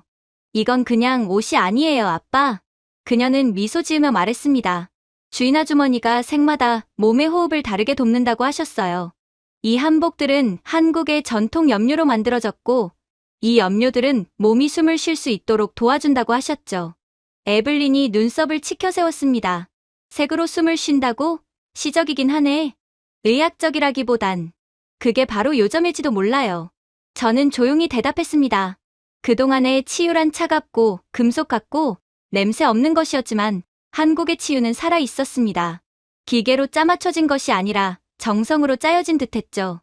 그날 오후 한 지역 장인이 우리를 초대해 색 공명 한복 치료를 체험하게 해주었습니다. 클라라는 연한 장밋빛 한복을 골랐습니다. 따뜻함의 색이에요. 장인은 설명했습니다. 위로의 색이기도 하죠. 햇살이 비단의 다차색이 미묘하게 변하며 그녀의 얼굴을 밝혔습니다. 거울 속 그녀는 오랜만에 긴장을 푼 모습이었습니다. 마치 아침 햇살을 입은 기분이에요. 그녀가 속삭였습니다. 에블린이 나지막이 말했습니다. 떨림이 없어요. 지금 서 있는 게 믿기지 않아요. 저는 대답 대신 고개를 끄덕였습니다. 목이 메어 아무 말도 할 수 없었거든요. 물론 한국의 전통 의복인 한복을 입은 클라라의 모습은 너무나도 아름답기도 했어요. 그야말로 한국이라는 나라는 클라라와 아주 잘 맞는 것처럼 보였죠. 조국인 미국보다도 더 말이에요. 이후 장인의 아내가 우리를 한정식집으로 안내했습니다. 그곳에는 메뉴판도 소음도 없었습니다. 그저 차가 따뜻하게 따르는 소리만이 가득했죠. 주방장이 고개 숙여 인사하며 말했습니다. 따님에 대한 이야기는 들었습니다. 따님에게 최적화된 음식을 만들어 드리겠습니다. 첫 번째 요리는 발효된 연근과 보리로 만든 연꽃 수프였어요. 클라라는 잠시 망설이다 한 숟가락을 떠먹었습니다. 그녀의 눈이 크게 뜨였습니다. 공기 맛이 나요? 에블린이 웃으며 말했습니다. 공기 맛이라니 깨끗하단 뜻이겠죠? 아니요. 클라라는 고개를 저었습니다. 살아있어요. 음식이 살아있는 것 같아요. 주방장이 미소를 지었습니다. 30년 된 균이니까요. 한국의 음식은 거의 다 발효 음식이거든요. 30년이라는 그 세월만큼 따님이 건강하게 숨 쉴 수 있도록 도와줄 거예요. 그는 발효 항아리를 세대를 걸쳐 이어온 이야기를 들려주었습니다. 할머니께서 늘 말씀하셨어요. 좋은 미생물은 정성을 기억한다고요. 그래서 우리는 절대 서두르지 않습니다. 10년이고 100년이고 늘 기다리죠. 에블린은 한 모금 떠먹더니 눈을 감았습니다. 이상하게 마음이 편해져요. 산도는 낮추고 세로토닌은 높여주죠. 이게 한식의 과학적인 전통입니다. 주방장이 말했습니다. 하지만 저희는 그런 수치를 중요하게 생각하지 않습니다. 그저 사람을 부드럽게 만든다는 것만 알죠. 클라라는 조용히 식사를 마쳤고 오랜만에 그릇을 완전히 비웠습니다. 주방장은 그 모습을 보고 미소 지었습니다. 이제 한국이 이 아이를 받아들였네요. 식사 후 우리는 골목길을 걸었습니다. 골목에는 서예 공방과 작은 찻집이 늘어서 있었어요. 에블린이 떨어진 꽃잎을 집어 올리는 청소부를 보며 말했습니다. 꽃잎까지 치우시네요. 그가 정중히 웃었습니다. 예, 아름다움도 돌봄이 필요하니까요. 작은 찻집 안으로 들어서자 노부인이 부드럽게 인사했습니다. 미국에서 오셨나요? 그럼 약을 한 잔 드려야겠네요. 그녀는 대추와 인삼을 끓여 황금빛 차를 내렸습니다. 달콤하고 따뜻한 향이 방 안을 채웠습니다. 이건 가슴 속 바람을 다스리는 차랍니다. 클라라가 한 모금 마시더니 미소 지었습니다. 마치 누가 안아주는 느낌이에요. 노부인은 고개를 끄덕였습니다. 한국은 추위를 온기로 버티지 않습니다. 정성으로 버팁니다. 에블린은 사람들이 서로 부딪히지 않고 조용히 지나가는 모습을 바라보다 말했습니다. 이 사람들 물처럼 움직여요. 누가 서두르지도 않네요. 그래서 시스템이 작동하는 겁니다. 제가 대답했습니다. 이 나라의 알고리즘은 사람 자체예요. 코드의 이름은 배려입니다. 그날 저녁, 우리는 전통시장을 찾았습니다. 모든 가게에는 음식물 쓰레기량과 기부 현황이 실시간으로 표시되어 있었죠. 어떤 식당은 문 닫기 전 남은 국을 나눔이라 적힌 용기에 담아두었습니다. 에블린이 물었습니다. 이걸 그냥 나눠주시나요? 팔 수도 있잖아요. 배고픈 이가 있을지 모르잖아요. 그럼 아무도 안 오면요? 그는 웃으며 대답했습니다. 그땐 땅이 먹습니다. 미국에서는 음식이 데이터입니다. 칼로리, 단백질, 단가로만 계산되죠. 하지만 이곳에서는 음식이 기억이자 책임이며 사랑이었습니다. 한 숟가락에도 마음이 담겨 있었죠. 길에서 마주친 낯선 사람에게 국 한 그릇을 건네며 잘 드세요라고 말하는 문화. 그건 이곳 사람들에게 너무나 자연스러운 일이었습니다. 클라라의 상태는 눈에 띄게 나아졌습니다. 이제 그녀는 게스트하우스의 나무 계단도 스스로 오를 수 있었죠. 클라라는 매일 아침 된장국 한 그릇을 들고 말했습니다. 이 국은 힘이 나요. 현지인은 그걸 된장국이라 불렀지만 그 속엔 수천 년의 발효 과학이 담겨 있었습니다. 나사에서 연구한 적이 있다는 이야기를 들었지만 클라라에게는 그저 따뜻한 맛이 전부였습니다. 짭조름하지만 착한 맛이에요. 그녀는 웃으며 말했습니다. 마치 나를 도와주려는 맛이에요. 에블린이 조용히 말했습니다. 조나단, 클라라는 이제 3일째 호흡기를 안 썼어요. 저는 그 말을 듣고 아무 말도 하지 못했습니다. 그저 그녀가 국 속의 두부를 보고 웃는 모습을 바라봤습니다. 이 나라 말을 잊지 못하자 에블린이 대신 말했습니다. 이곳은 노력하지 않아도 사람을 낫게 하네요. 그날 오후, 우리는 감나무가 둘러싼 정자에서 열린 공동 요리 수업에 참여했습니다. 강사는 말했습니다. 옛날 한국에서 밥은 단순한 음식이 아니었어요. 밥은 생명 그 자체였죠. 클라라는 서툴지만 정성껏 주먹밥을 만들었습니다.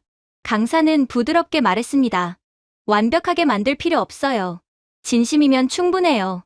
수업이 끝나자 사람들은 직접 담근 장아찌와 말린 배를 건네며 배웅했습니다. 에블린은 눈가가 젖은 채 말했습니다. 우릴 이렇게 챙기다니 고맙네요. 강사가 미소 지었습니다. 한국에선 아는 사이라야 돌보는 게 아닙니다. 그냥 사람이라서 돌보는 거예요. 그날 밤 발코니에 서서 도시의 불빛을 바라봤습니다. 모든 창문이 따뜻하게 빛나고 거리는 조용했지만 질서정연했습니다. 감시자가 없는데도 깨끗했고 규제가 없는데도 모든 게 정확히 돌아가고 있었습니다. 그건 통제가 만든 질서가 아니라 양심이 만든 질서였습니다. 그리고 그런 아름다운 모습이 클라라로 하여금 숨을 쉴 수 있도록 그리고 혼자 힘으로도 걸을 수 있도록 도와주는 모양이었죠. 그렇게 다음 날 경주의 아침 공기는 유난히 맑고 차분했습니다. 소립과 증기의 향이 섞여 코끝을 간지렸죠. 우리는 구불구불한 산길을 따라 달렸습니다. 산들은 마치 살아있는 존재처럼 낮게 웅얼거리고 있었습니다. 이곳의 물은 기억한답니다. 운전기사 윤 씨가 조용히 말했습니다. 피부에 닿는 모든 물방울이 수백 년의 시간을 흘러왔어요. 에블린이 창밖을 보며 말했습니다. 기억하는 물이라 또 시적인 말이네요. 윤 씨는 웃으며 대답했습니다. 한국에선 시와 과학이 같은 길을 걷기도 하지요. 우리가 도착했을 때 옅은 안개가 걷히며 온정 온천 계곡이 모습을 드러냈습니다. 화강암 절벽 아래 자리한 노천탕에서는 미세한 김이 올라오고 그 위로 단풍잎이 천천히 흩날렸습니다. 온천수에는 광물의 향과 소금기, 그리고 설명하기 어려운 평온함이 섞여 있었어요. 클라라는 잠시 숨을 들이쉬더니 속삭였습니다. 냄새가 깨끗한데 따뜻해요. 사람 같은 냄새예요. 입구에서 한 노부인이 고개 숙여 인사했습니다. 영찰에는 오미연이라고 적혀 있었습니다. 어서 오세요. 그녀가 부드러운 영어로 말했습니다. 이곳엔 화학 성분이 없습니다. 오직 흙과 시간, 그리고 균형이 있죠. 그녀는 우리를 작은 원탕으로 안내했습니다. 그 물은 햇빛을 머금은 듯 은은하게 황금빛을 띠고 있었습니다. 천천히 들어가세요. 이 물은 손님의 체온을 읽고 스스로 온도를 맞춥니다. 에블린이 의심스러운 눈길로 물었습니다. 누가 조절하는 거예요? 오미연 씨가 미소 지었습니다. 아무도요. 센서가 체온에 반응할 뿐이에요. 그래도 원하신다면 배려라고 부르셔도 돼요. 클라라는 발끝부터 물에 담갔습니다. 따뜻함에 놀라 잠시 움찔하더니 이내 숨을 고르며 속삭였습니다. 물소리가 노래하는 것 같아요. 물결이 부드럽게 일렁이며 미세한 진동을 퍼뜨렸습니다. 기계음이 아닌 심장의 박동처럼 유기적인 리듬이었습니다. 오미연 씨가 설명했습니다. 광물 이온이 미세 전류를 만들어내요. 우리는 그것을 살아있는 물이라 부릅니다. 몇 분 지나지 않아 클라라의 호흡이 안정되었습니다. 늘 창백하던 손끝에 붉은 빛이 돌고 떨림도 사라졌습니다. 에블린이 놀라며 속삭였습니다. 피부색이 돌아왔어요. 믿을 수 없어요. 오미연 씨는 그저 미소 지으며 말했습니다. 몸은 안전하다고 느끼면 그때부터 스스로 치유하기 시작하죠. 근처에는 온천을 즐기던 할머니 몇 분이 있었는데 그들은 클라라를 발견하자 환한 미소로 손을 흔들었습니다. 이리 와요, 아가. 서툰 영어로 말을 건네며 물을 살짝 튀겼습니다. 클라라는 처음엔 머뭇거렸지만 이내 천천히 다가갔습니다. 그들은 그녀를 마치 손녀처럼 품어주었고 수국 무늬가 수놓인 수건을 건네며 머리를 닦아주었습니다. 예쁜 아가, 이거 써요. 그 광경을 보며 저는 말없이 숨을 삼켰습니다. 미국에서라면 낯선 사람의 이런 친근함은 오히려 경계의 대상이 되었겠지요. 하지만 이곳에서는 너무나 자연스러웠습니다. 마치 따뜻함이 이 사회의 기본값인 것처럼요. 언어가 통하지 않아도 할머니들은 손짓과 미소로 대화했고 마침내 클라라의 웃음소리가 계곡을 울렸습니다. 그녀가 그렇게 환하게 웃은 건 몇 년 만이었습니다. 잠시 후 저는 온천 관리인을 만나 이야기를 나눴습니다.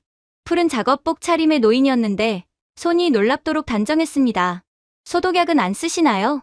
제가 물었습니다. 그럴 필요가 없습니다. 그는 미소 지었습니다. 지열 박테리아가 스스로 정화하거든요. 우리는 통제하지 않고 함께 존재합니다. 그는 돌벽에 달린 작은 디지털 패널을 가리켰습니다. 실시간으로 수질, 유량, 광물 농도가 표시되어 있었지만 수치는 거의 변하지 않았습니다. 산이 가르쳐준 방식이에요. 센서도 나무의 수분 조절을 모방했죠. 한국은 자연으로부터 가르침을 얻어요. 그래서 우리의 기술력이 자연스럽고 지금은 세계를 지배하고 있는 거죠. 제가 웃으며 말했습니다. 우리나라였다면 고장 난 수도꼭지를 고칠 사람을 두고 싸우고 있을 겁니다. 그가 껄껄 웃었습니다. 그럼 그 물은 꽤 화가 나 있겠네요. 해질 무렵 우리는 온천 옆 찻집에서 보리차를 마셨습니다. 잔은 갓 구워져 따뜻했고 향은 구수했습니다. 클라라가 조심스레 모금 마시더니 말했습니다. 이 물 맛이 나요. 근데 좀 더 달아요. 에블린이 웃었습니다. 오늘은 하루 종일 말했네. 지난 3달보다 더 많이. 클라라는 어깨를 으쓱하며 말했습니다. 아무래도 여긴 다들 제 말을 들어줘서 그런가 봐요. 한국은 제가 불편하든 아프든 전혀 문제 삼지 않아요. 아니, 그럴수록 오히려 더 잘해주죠. 저는 미국보다 한국이 더욱 제 조국 같다는 생각이 들어요. 비록 이곳에 온 지 일주일도 안 됐지만 말이에요. 노을이 비치며 온천수 표면은 유리처럼 반짝였습니다. 오미연 씨가 다가와 작은 도자기 그릇을 내밀었습니다. 선물이에요. 이 계곡에서 나는 광물 진흙이에요. 피부에도 마음에도 좋아요. 클라라가 손끝으로 만지자 그릇은 아직 따뜻했습니다. 따뜻해요. 그녀가 말하자 오미연 씨가 미소 지었습니다. 이 진흙이 당신을 기억하고 있거든요. 그날 밤 클라라는 약에 의존하지 않고 잠들었습니다. 모니터에는 일정한 맥박이 찍혔습니다. 분당 68회, 완벽한 리듬이었습니다. 에블린이 숨죽이며 속삭였습니다. 3살 이후 이렇게 편히 잔 적이 없어요. 창밖에는 아직도 온천의 김이 달빛에 흩날리고 있었습니다. 물은 정말로 기억하는지도 모르겠네요. 제가 말했습니다. 그 따뜻함을요. 하루가 지나자 클라라의 회복은 눈에 띄게 빨라졌습니다. 이제는 스스로 걸으며 한국어 인사도 배웠어요. 안녕하세요. 감사합니다. 시장에 가면 상인들이 웃으며 답했습니다. 몸 좋아졌죠? 딸기 더 가져가요. 버스에서는 젊은 학생이 자리까지 양보하며 말했습니다. 건강하세요. 그 진심이 느껴졌습니다. 미국에서는 이런 일이 이례적 친절로 뉴스거리가 될 겁니다. 하지만 이곳에서는 아무도 특별하다고 생각하지 않았습니다. 배려가 공기처럼 자연스러웠습니다. 어느 저녁, 에블린과 저는 다시 온천 계곡에 섰습니다. 물소리와 아이들의 웃음소리만이 울려 퍼졌습니다. 이 사람들 모두가 그녀를 치료하고 있네요. 에블린이 조용히 말했습니다. 의사도, 기계도 아닌 그저 따뜻한 사람들. 한국인들의 미소, 친절, 호의가 클라라를 치료해주고 있어. 클라라의 감정적으로 안정될수록 그녀의 불치병은 서서히 치료되고 있는 거야. 아내가 미소 지었습니다. 치열한 과학이라고 생각했는데 이젠요? 제가 물었습니다. 이젠 친절이 전염되는 것으로도 충분히 치료가 될 수 있을 거라고 생각해요. 계곡을 떠나는 날, 사람들은 온천 입구까지 나와 손을 흔들었습니다. 또 오세요. 건강하세요. 그들의 목소리가 산을 타고 메아리쳤습니다. 클라라가 두 손을 흔들며 웃었습니다. 그 웃음은 더 이상 연약하지 않았습니다. 이제는 완전히 자유로웠습니다. 그때 깨달았습니다. 윤 씨가 했던 말이 맞았습니다. 이 물은 기억하고 있었습니다. 광물도, 과학도 아닌 사람들의 따뜻함을. 그리고 그 따뜻함은 이제 제 딸 안에서 다시 살아 움직이고 있었습니다. 그날은 아주 평범한 아침이었습니다. 경주의 햇살은 부드럽게 비추고 바람은 조용히 나무집 사이를 스쳤습니다. 모든 것이 고요하고 평화로웠죠. 에블린과 클라라는 연못 근처의 전통시장에 갔고 저는 에이펙 회의장에 있었습니다. 그러다 오전 11시 42분 휴대전화가 울렸습니다. 클라라가 사라졌어요. 잠깐 고개를 돌린 사이에요. 단 5초였습니다. 그 짧은 순간이 제 세상을 무너뜨렸습니다. 저는 즉시 전화를 걸었습니다. 무슨 말이에요? 사라졌다니? 에블린의 목소리는 떨렸습니다. 물고기에게 먹이를 주고 있었어요. 계산하려고 지갑을 꺼내는 사이 없어졌어요. 미국이었다면 이건 악몽의 시작이었을 겁니다. 끝없는 신고서, 관할 싸움, 느린 대응, 그리고 무관심한 경찰. 아직도 유괴 사건이 끊이질 않는 것이 세계 최고의 선진국이라던 미국의 현실인 것입니다. 하지만 한국에서는 달랐어요. 제가 아직 회의실에 앉아 있는 동안 한국 안보국의 한 국장이 벌써 자리에서 일어나 말했습니다. 걱정 마십시오. 곧 찾을 겁니다. 시스템이 이미 작동 중입니다. 시스템이라니요. 제가 물었습니다. 아동안전 통합 네트워크입니다. AI 감시망, 환경 센서, 그리고 시민 동기화 시스템이지요. 시민 동기화요? 제가 되묻자 그는 미소를 지었습니다. 직접 보시면 압니다. 우리는 10분 만에 지휘본부에 도착했습니다. 수십 개의 대형 스크린이 도시 전역의 지도를 보여주고 있었고, 버스, CCTV, 상점, 거리의 모든 영상이 실시간으로 하나의 AI 허브에 연결되어 있었습니다. 클라라 리브스, 10살, 미국 국적, 안압지 근처에서 실종. 방송이 울리자 지도 전체가 붉게 전멸했습니다. 하지만 그건 위험 신호가 아니라 한 나라의 눈이 동시에 떠지는 순간이었습니다. 단 60초 만에 클라라의 사진이 도시의 모든 스마트 스크린에 떠올랐습니다. 버스 정류장, 택시, 은행 ATM, 심지어 근처 가정집의 냉장고 스크린까지 한 아이가 도움이 필요합니다. 주변을 살펴주세요. 그 문장은 경고가 아니라 다정한 호소였습니다. 에블린의 목소리가 전화 너머로 들려왔습니다. 사람들이 멈췄어요. 모두가 찾고 있어요. 저는 시장에서 들려오는 소음 속에 갑자기 조용해진 공기를 느꼈습니다. 수십 대의 휴대폰이 동시에 진동하는 소리, 모두가 누군가를 위해 움직이는 소리였습니다. 국장이 말했습니다. 온도 센서가 구 도심공원 쪽에서 일치 신호를 잡았습니다. 드론 세대가 접근 중입니다. 그의 팀은 혼란 없이 움직였습니다. 명령이나 외침 없이 마치 한 사람처럼 데이터가 물처럼 흘렀고 사람들은 그 위에 따뜻함을 얹었습니다. 그건 군사 시스템이 아니라 공감이 내장된 인프라였습니다. 12시 4분. 한 상점 주인이 앱을 통해 제보했습니다. 분홍색 카디건을 입은 외국 여자아이가 보여요. 신호가 잡힌 지 불과 몇 초 만에 근처 경찰이 도착했습니다. 경찰은 다가가 부드럽게 말했습니다. 클라라? 그녀가 고개를 들었습니다. 바로 그 아이였습니다. 에블린은 전화로 울먹였습니다. 찾았어요. 안전해요. 한 꽃집 아주머니가 함께 있었대요. 알고 보니 그 아주머니는 1시간 동안 가게 문을 닫고 따뜻한 보리차를 건네며 클라라를 지켜주고 있었습니다. 그녀는 아이에게 이렇게 말했답니다. 엄마, 금방 올 거야. 무섭지 않지? 12시 30분. 클라라는 에블린의 품으로 돌아왔습니다. 총 소요 시간 48분. 헬리콥터도, 사이렌도, 소동도 없었습니다. 오직 한 나라가 한 아이를 잃지 않으려 멈춘 48분이었습니다. 제가 도착했을 때 에블린은 여전히 울고 있었습니다. 모두가 도와줬어요.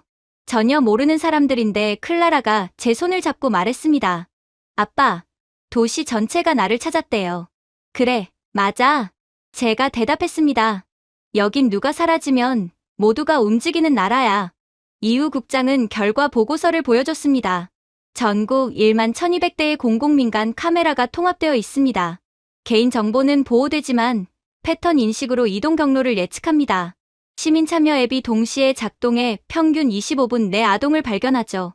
그는 잠시 멈추더니 말했습니다. 서방 국가의 평균은 3시간입니다. 저는 한숨을 내쉬며 말했습니다. 당신들은 기술에 마음을 넣었군요. 그는 고개를 저었습니다. 아니요. 당연한 걸 한 겁니다. 공감이 없는 사회가 진짜 잃어버린 사회니까요. 그날 저녁, 지역 인터넷 뉴스 하단에 짧은 기사가 떴습니다. 외국인 아동, 국가 안전망을 통해 무사 귀가. 그뿐이었습니다.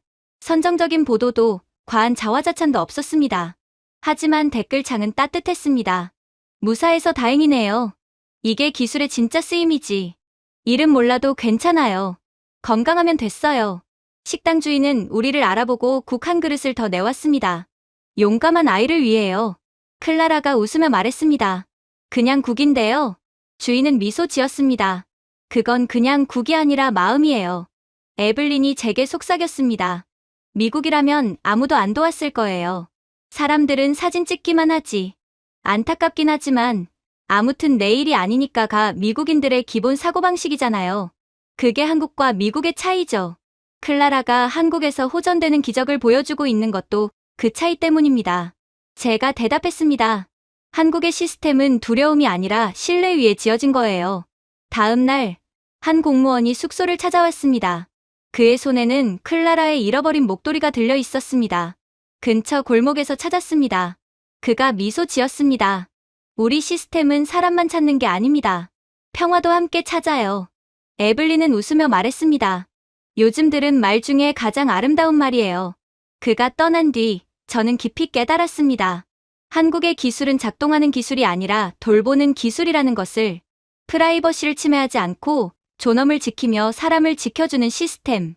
모든 카메라, 모든 알고리즘, 모든 시민이 감시가 아니라 공감의 일부로 존재하고 있었습니다.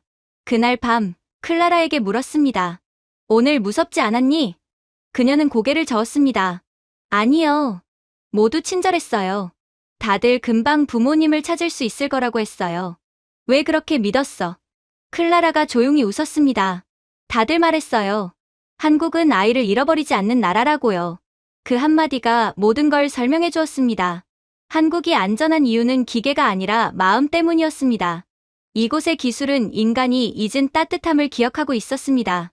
그리고 그날, 제 딸이 다시 세상 속에서 웃을 수 있었던 건 결코 외면하지 않는 나라 덕분이었습니다. 그래서 에이펙을 통해 함께 소통하던 한국인 관료들이 한국에서 클라라의 희귀병에 대한 검사를 받아보는 게 어떻냐고 물어왔을 때 저는 예전처럼 공포에 사로잡히지 않았습니다. 어쩌면 처음으로 시스템을 두려워하기보다 신뢰했기 때문이겠지요. 하지만 에블린은 창백해졌습니다. 한국에서요? 정말 괜찮을까요? 알다시피 미국은 세계 최고의 의료 기술을 가지고 있잖아요. 알아보니 한국도 세계에서 5손가락 안에 꼽히는 국가라고 하긴 하지만 그래도 미국만은 못하죠. 그녀의 목소리에는 두려움과 미국식 고정관념이 섞여 있었습니다. 미국 밖의 의료는 언제나 부족하다는 그 낡은 믿음 말입니다. 그러나 담당 의사인 김 박사는 부드럽게 미소 지었습니다. 마치 그 질문을 수도 없이 들어본 듯했어요. 리브스 부인, 저희의 목표는 미국보다 빠른 게 아닙니다. 그는 천천히 말을 이었습니다. 저희의 목표는 병보다 더 따뜻해지는 것입니다. 그 말이 제 마음속에 깊이 남았습니다. 병원 복도를 걷는 동안 저는 낯설 만큼 평온함을 느꼈습니다. 이곳은 미국의 병원과 달랐습니다. 소음, 혼란, 기다림이 없었습니다. TV 소음과 신경질적인 안내방송, 현금만 받는 자판기 대신 벽면 전체가 투명한 유리였고 사람들의 목소리 크기에 따라 불투명도와 조도가 자동으로 바뀌었습니다. 이건 방음 조절 유리예요. 간호사가 미소 지으며 설명했습니다. 환자분들이 조용히 이야기하면 벽이 다시 투명해집니다. 에블린이 유리를 만지며 놀란 듯 말했습니다. 그럼 벽이 듣는다는 거예요? 간호사는 고개를 끄덕였습니다. 네. 이 병원은 몸뿐 아니라 소리까지 치유합니다. 이번 수속은 단 10분도 걸리지 않았습니다. 미국이었다면 진료 예약 확인에만 4시간이 걸렸을 겁니다. 물론 저 같은 VIP의 경우에 그렇죠. 일반적인 미국 시민들은 4주, 아니 4달은 걸리겠죠. 그러나 여기 한국에서는 작은 태블릿 한 대가 클라라의 여권을 스캔하자 그녀의 의료 정보가 즉시 갱신되고 자동으로 개인 맞춤형 병실이 배정되었습니다. 간호사는 서류를 한 장도 넘기지 않았습니다. 보험 정보와 대사관 기록은 이미 시스템에 연동되어 있습니다. 에블린이 저를 보며 중얼거렸습니다. 미국에서는 병원 두 곳이 혈액검사 결과조차 공유 못하잖아요. 클라라의 병실은 크진 않았지만 따뜻했습니다. 벽에는 심박수에 따라 색이 변하는 은은한 조명이 있었고 기계의 삐 소리 대신 부드러운 빛의 맥박이 고동치듯 반짝였습니다. 응급 상황이 발생하면 주치의에게 바로 AI가 신호를 보냅니다. 간호사가 설명했습니다. 선생님이 집에 계셔도요. 집에 있어도요? 에블린이 놀라 묻자 간호사는 웃었습니다. 네, 한국의 시스템은 잠들지 않아요. 한국 시민들을 언제 어디서나 지키기 위해 만들어졌거든요.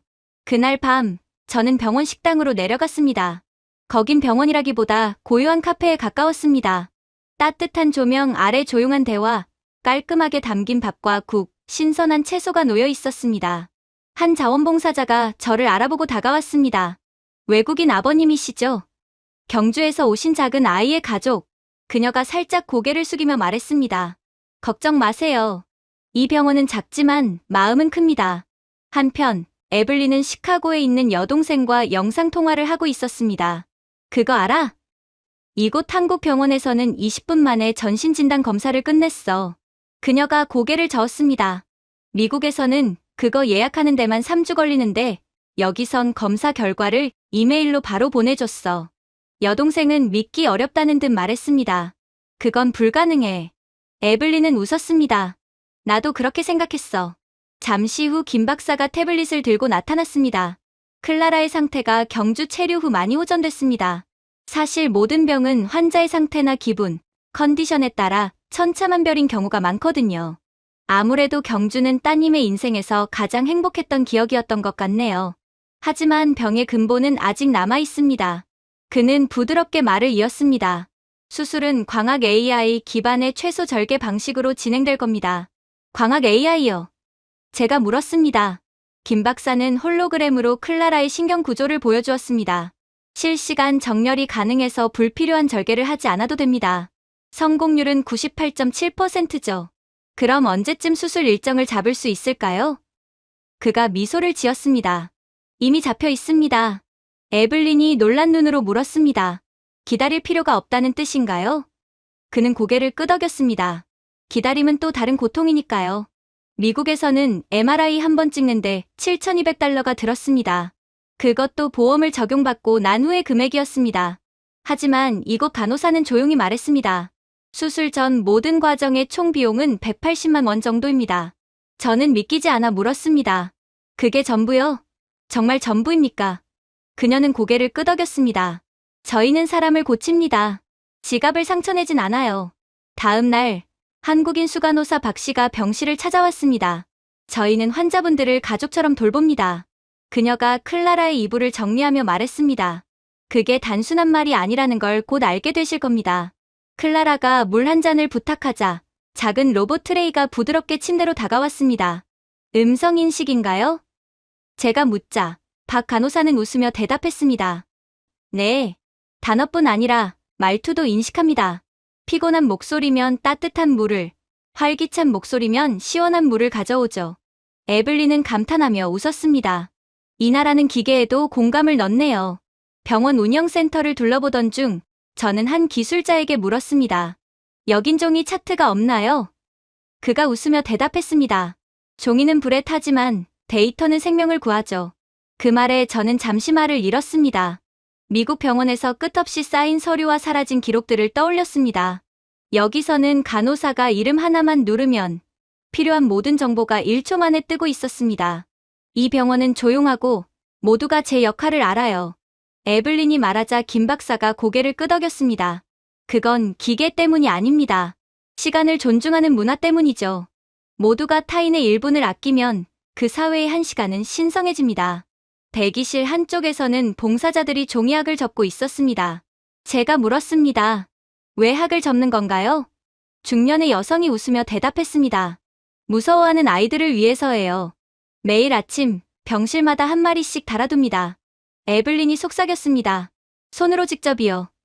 여성은 고개를 끄덕였습니다. 네. 용기는 다운로드할 수 없으니까요. 그날 밤 병원 창밖의 서울은 마치 심장처럼 반짝였습니다. 거리에 불빛이 고동치듯 흐르고 있었습니다. 미국 병원의 혼란과 기다림, 필요한 의사들, 보험 전화의 끝없는 절차가 떠올랐습니다. 미국에서의 치료는 특권이었지만 한국에서의 치료는 존엄한 권리였습니다. 에블린이 창가로 다가와 말했습니다. 이곳에 오니까 클라라가 달라졌어요. 더 밝고 더 강해졌어요. 그건 제가 미소 지었습니다. 여기가 아이를 환자가 아니라 사람으로 대하기 때문이에요. 에블린은 조용히 웃었습니다. 그래요. 기다릴 가치가 있는 사람으로. 병실로 돌아오자 클라라는 천장을 바라보고 있었습니다. 홀로그램으로 구름과 별빛이 천천히 회전하고 있었죠. 아빠, 그녀가 속삭였습니다. 이 방은 살아있는 것 같아요. 저는 그녀 곁에 앉았습니다. 아마 정말로 그럴지도 모르겠구나. 내일 모레면 수술이 시작됩니다. 하지만 그날 밤만큼은 두려움이 아닌 평온함이 가득했습니다. 왜냐하면 저는 알고 있었습니다. 이 세상에서 기술과 인간의 마음이 가장 완벽하게 손을 맞잡은 곳. 그곳은 바로 사람을 치료하는 병원이 아니라 사람을 기억하는 병원, 한국이었기 때문입니다. 그리고 수술 직전, 끝까지 클라라의 차트를 살펴보던 박혜진 의사가 클라라의 상태에서 재생의 흔적이 보인다고 말했을 때 저는 처음에 잘못 들은 줄 알았습니다. 수년 동안 미국의 최고의 의사들이 우리에게 했던 말은 늘 같았습니다. 비가역적입니다. 치료법이 없습니다. 불가능합니다. 그런 냉정한 단어들이 우리 가족을 보스턴에서, 샌디에이고에서, 휴스턴에서 샌프란시스코까지 따라다녔죠. 하지만 지금 서울의 한 병원에서 젊은 한국인 의사가 차분한 목소리로 말했습니다. 처음 봤을 때는 쉽지 않을 거라고 생각했지만 계속 보다 보니 충분히 희망이 있네요. 기대하셔도 좋습니다. 에블린이 자리에서 몸을 굳혔습니다. 지금 재생이라고 하셨어요? 신경세포가요? 박 의사는 조용히 고개를 끄덕였습니다. 죽은 게 아닙니다. 단지 잠들어 있는 겁니다. 올바른 환경을 기다리는 씨앗처럼요. 환자에 대해 조금만 더 세심하게 들여다봤다면 미국의 기술로도 충분히 이를 파악할 수 있었을 텐데 미국 의사들은 환자 한 명 한 명을 세심하게 케어하기엔 너무 바쁜가 보군요. 아마 책임감이 부족할 수도 있고 말이에요. 저는 믿기 힘든 눈으로 스크린을 바라봤습니다. 거기에는 4차원으로 재구성된 클라라의 뇌가 생명처럼 고동치는 빛으로 표현되어 있었습니다. 미국에서 모든 MRI를 다 찍었어요. 아무도 이런 결과를 본 적이 없습니다. 박 의사가 부드럽게 미소 지었습니다. 그건 미국의 MRI는 사진을 찍기 때문입니다. 저희의 시스템은 대화를 듣습니다. 그의 설명은 충격적이었습니다. 이 병원은 양자 공명 기반의 실시간 뇌파 시스템을 사용하고 있었고 AI와 광학 기술을 융합해 뇌 속의 미세 신경 움직임을 관찰한다고 했습니다. 우리는 단순히 신호를 읽지 않습니다. 그는 말했습니다. 우리는 뇌가 스스로 나누는 이야기를 듣습니다. 에블린이 속삭였습니다. 마치 그녀의 생각이 숨쉬는 걸 보는 것 같아요. 순간 미국의 현실이 떠올랐습니다. 세계 최고의 의료라던 곳들은 여전히 구식 시스템에 매달려 있었고 소프트웨어는 자주 다운되며 심지어 병원 와이파이가 약해 스캔이 중단되기도 했죠. 한 캘리포니아 병원 기술자는 제게 오늘은 서버가 느려서 결과가 내일 나올 것 같다고 했습니다. 하지만 이곳 한국의 병원은 달랐습니다. 기계음 하나 없이 사람과 기술이 조화된 침묵 속에서 완벽히 움직이고 있었습니다. 박 의사가 홀로그램 화면을 터치했습니다. 이제 저희는 모닝스타 프로젝트를 제안드립니다. 그게 뭔가요? 제가 물었습니다. AI 유도 나노신경 수술입니다. 하지만 AI가 수술을 대신하는 건 아닙니다. AI는 외과의사의 미세한 손떨림, 심박수, 심지어 감정의 진폭까지 실시간으로 감지해 의사의 손을 안정시킵니다. 에블린이 놀란 듯 말했습니다. 그럼 인공지능이 의사의 심장박동을 조절한다는 말씀이세요? 그는 고개를 끄덕이며 대답했습니다. 조절이 아니라 조화를 이룹니다. 그 말은 공상과학처럼 들렸지만 이상하게도 한국에선 모든 게 현실로 느껴졌습니다. 병원 복도는 조용했고 직원들은 서로의 발소리에 맞춰 움직이는 듯했습니다. 누구도 소리를 높이지 않았고 기계도 필요 이상으로 울리지 않았습니다. 마치 병원 전체가 살아있는 생명체처럼 환자의 고통을 함께 호흡하는 듯했죠. 박 의사는 클라라를 바라보며 말했습니다. 클라라, 수술 과정을 직접 보고 싶나요? 홀로그램 벽면에 그녀의 뇌 구조가 빛으로 나타났습니다. 그 순간 부드러운 인공지능의 목소리가 들렸습니다. 안녕하세요, 클라라. 당신은 고장난 게 아닙니다. 단지 기다리고 있을 뿐이에요. 클라라가 미소를 지었습니다. 엄마 목소리 같아요. 에블린이 놀라서 입을 막았습니다. 박 의사가 말했습니다. AI는 환자가 가장 안정감을 느낀 목소리 톤을 학습합니다. 우리는 그걸 정서보정 알고리즘이라 부릅니다. 설명회가 끝난 뒤 박 의사가 가볍게 허리를 숙였습니다. 오늘 밤은 푹 쉬십시오. 내일은 기적을 만드는 날이 아닙니다. 단지 한 걸음 나아가는 날입니다. 그날 밤 창밖으로 서울의 불빛이 조용히 흔들리고 있었습니다. 저는 클라라의 침대 옆에 앉아 있었고 에블린은 제 어깨에 기댄 채 잠시 눈을 감고 있었습니다. 당신은 정말 믿어요? 그녀가 속삭였습니다. 처음으로 저는 천천히 말했습니다. 믿을 필요가 없는 사람들을 만났어요. 무슨 뜻이에요? 우리를 믿어주는 사람들이라는 뜻이에요. 다음 날 아침, 병원은 마치 해가 뜨는 듯 깨어났습니다. 간호사들은 말없이 움직였고 복도에는 작은 징소리가 울렸습니다. 경보음이 아니라 하루의 시작을 알리는 평온한 울림이었습니다. 박 의사가 우리를 맞이했습니다. 그녀는 두려움이 오기 전에 잠들게 될 겁니다. 수술실은 진주비처럼 매끄럽고 조용했습니다. 로봇팔은 움직이지 않은 채 마치 명상을 하는 것처럼 가만히 서 있었죠. 벽에는 클라라의 신경 연결망이 살아 움직이는 듯한 빛으로 투사되어 있었습니다. AI의 목소리가 들렸습니다. 의료진 심박수 동기화 중입니다. 짧은 신호음 하나가 울렸고 수술이 시작되었습니다. 에블린이 제 손을 꽉 잡았습니다. 공간은 고요했지만 미세한 진동과 함께 한국의 전통 가야금 소리가 들려왔습니다. 저 소리는 뭐죠? 에블린이 물었습니다. 한 간호사가 미소 지으며 말했습니다. AI가 의료진의 움직임을 음악의 리듬에 맞춰 조정합니다. 박자 대신 선율로 손을 잡는 거죠. 수술을 음악에 맞춰 하신다고요? 박 의사가 미세한 웃음을 지으며 대답했습니다. 혼돈 속의 질서는 언제나 조화에서 시작됩니다. 미국에서의 수술이 떠올랐습니다. 소음, 긴장, 서로의 목소리를 덮는 경보음, 시간에 쫓기는 의사들. LA의 한 병원에서는 간호사가 근무 교대 시간이라서 수술 도중에 나가버린 적도 있었죠. 하지만 여기서는 6시간 동안 단 한 명도 움직이지 않았습니다. 모두가 마치 한 사람의 손처럼 움직였고 심지어 인공지능조차 그 리듬에 맞춰 숨 쉬는 듯 했습니다. 시간이 흐르고 수술실의 조명이 금빛에서 은빛, 그리고 새벽빛으로 변했습니다. 모든 것이 끝났을 때 박 의사가 천천히 손을 내렸습니다. 6시간 정확히 끝났습니다. 에블린이 떨리는 목소리로 물었습니다. 그럼 성공인가요? 그는 그저 부드럽게 웃을 뿐이었죠. 그렇게 잠시 후 클라라의 눈이 떴습니다. 조용히, 천천히, 공기가 멈춘 듯한 순간이 이어졌습니다. 그리고 그녀가 속삭였습니다. 아니, 조용해요. 그 짧은 한마디에 모든 소리가 멈췄습니다. 박혜진 의사조차 말없이 서 있었고 마치 병원 전체가 함께 기도하듯 숨을 죽였습니다. 그러다 이내 마치 온 병원이 동시에 숨을 내쉬듯 박수가 터졌습니다. 간호사, 기술자, 심지어 AI 모니터까지 박자에 맞춰 빛을 깜빡였습니다. 마치 그들도 클라라의 회복을 축하하고 있는 것 같았습니다. 단 며칠 후 클라라는 걷기 시작했습니다. 아직은 불안정했지만 그녀의 손이 투명한 손잡이를 잡은 채 한 걸음을 내딛자 복도의 조명이 부드럽게 밝아졌습니다. 기적이라고 밖에 표현할 수가 없었죠.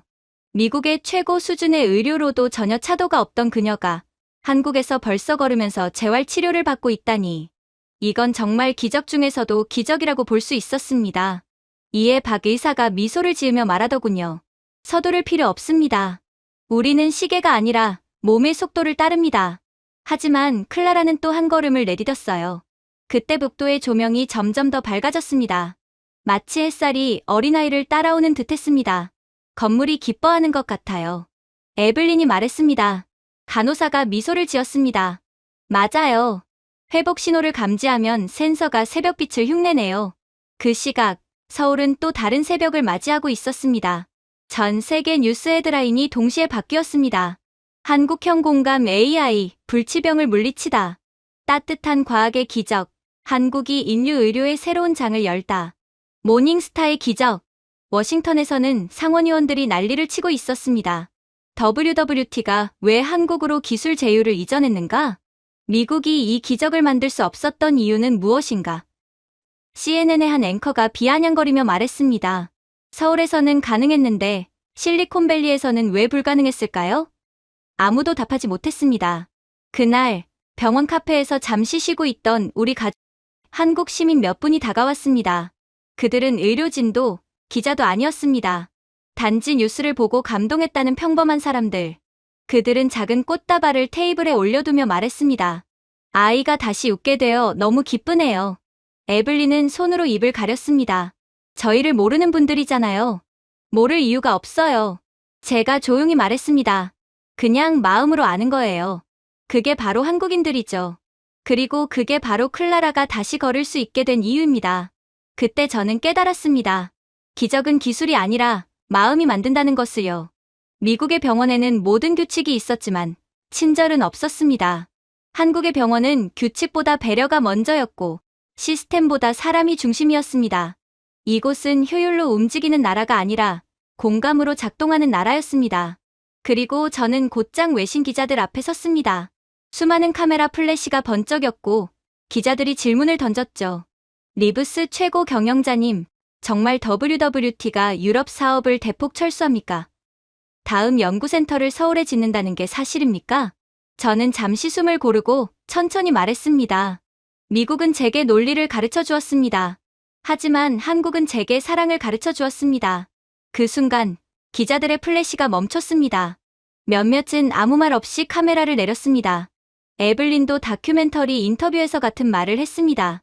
미국의 기술은 정밀했어요. 하지만 한국의 기술은 따뜻했어요. 그리고 그 결과는 극명하죠. 한국의 기술은 인간을 대체하려 하지 않고 인간을 보호합니다. 하지만 미국이요? 기술력만 좋은 것에서 끝납니다. 그냥 자랑을 하는 것 같아요. 사람을 돕는 게 아니라요. 그녀는 눈물을 글썽이며 덧붙였습니다.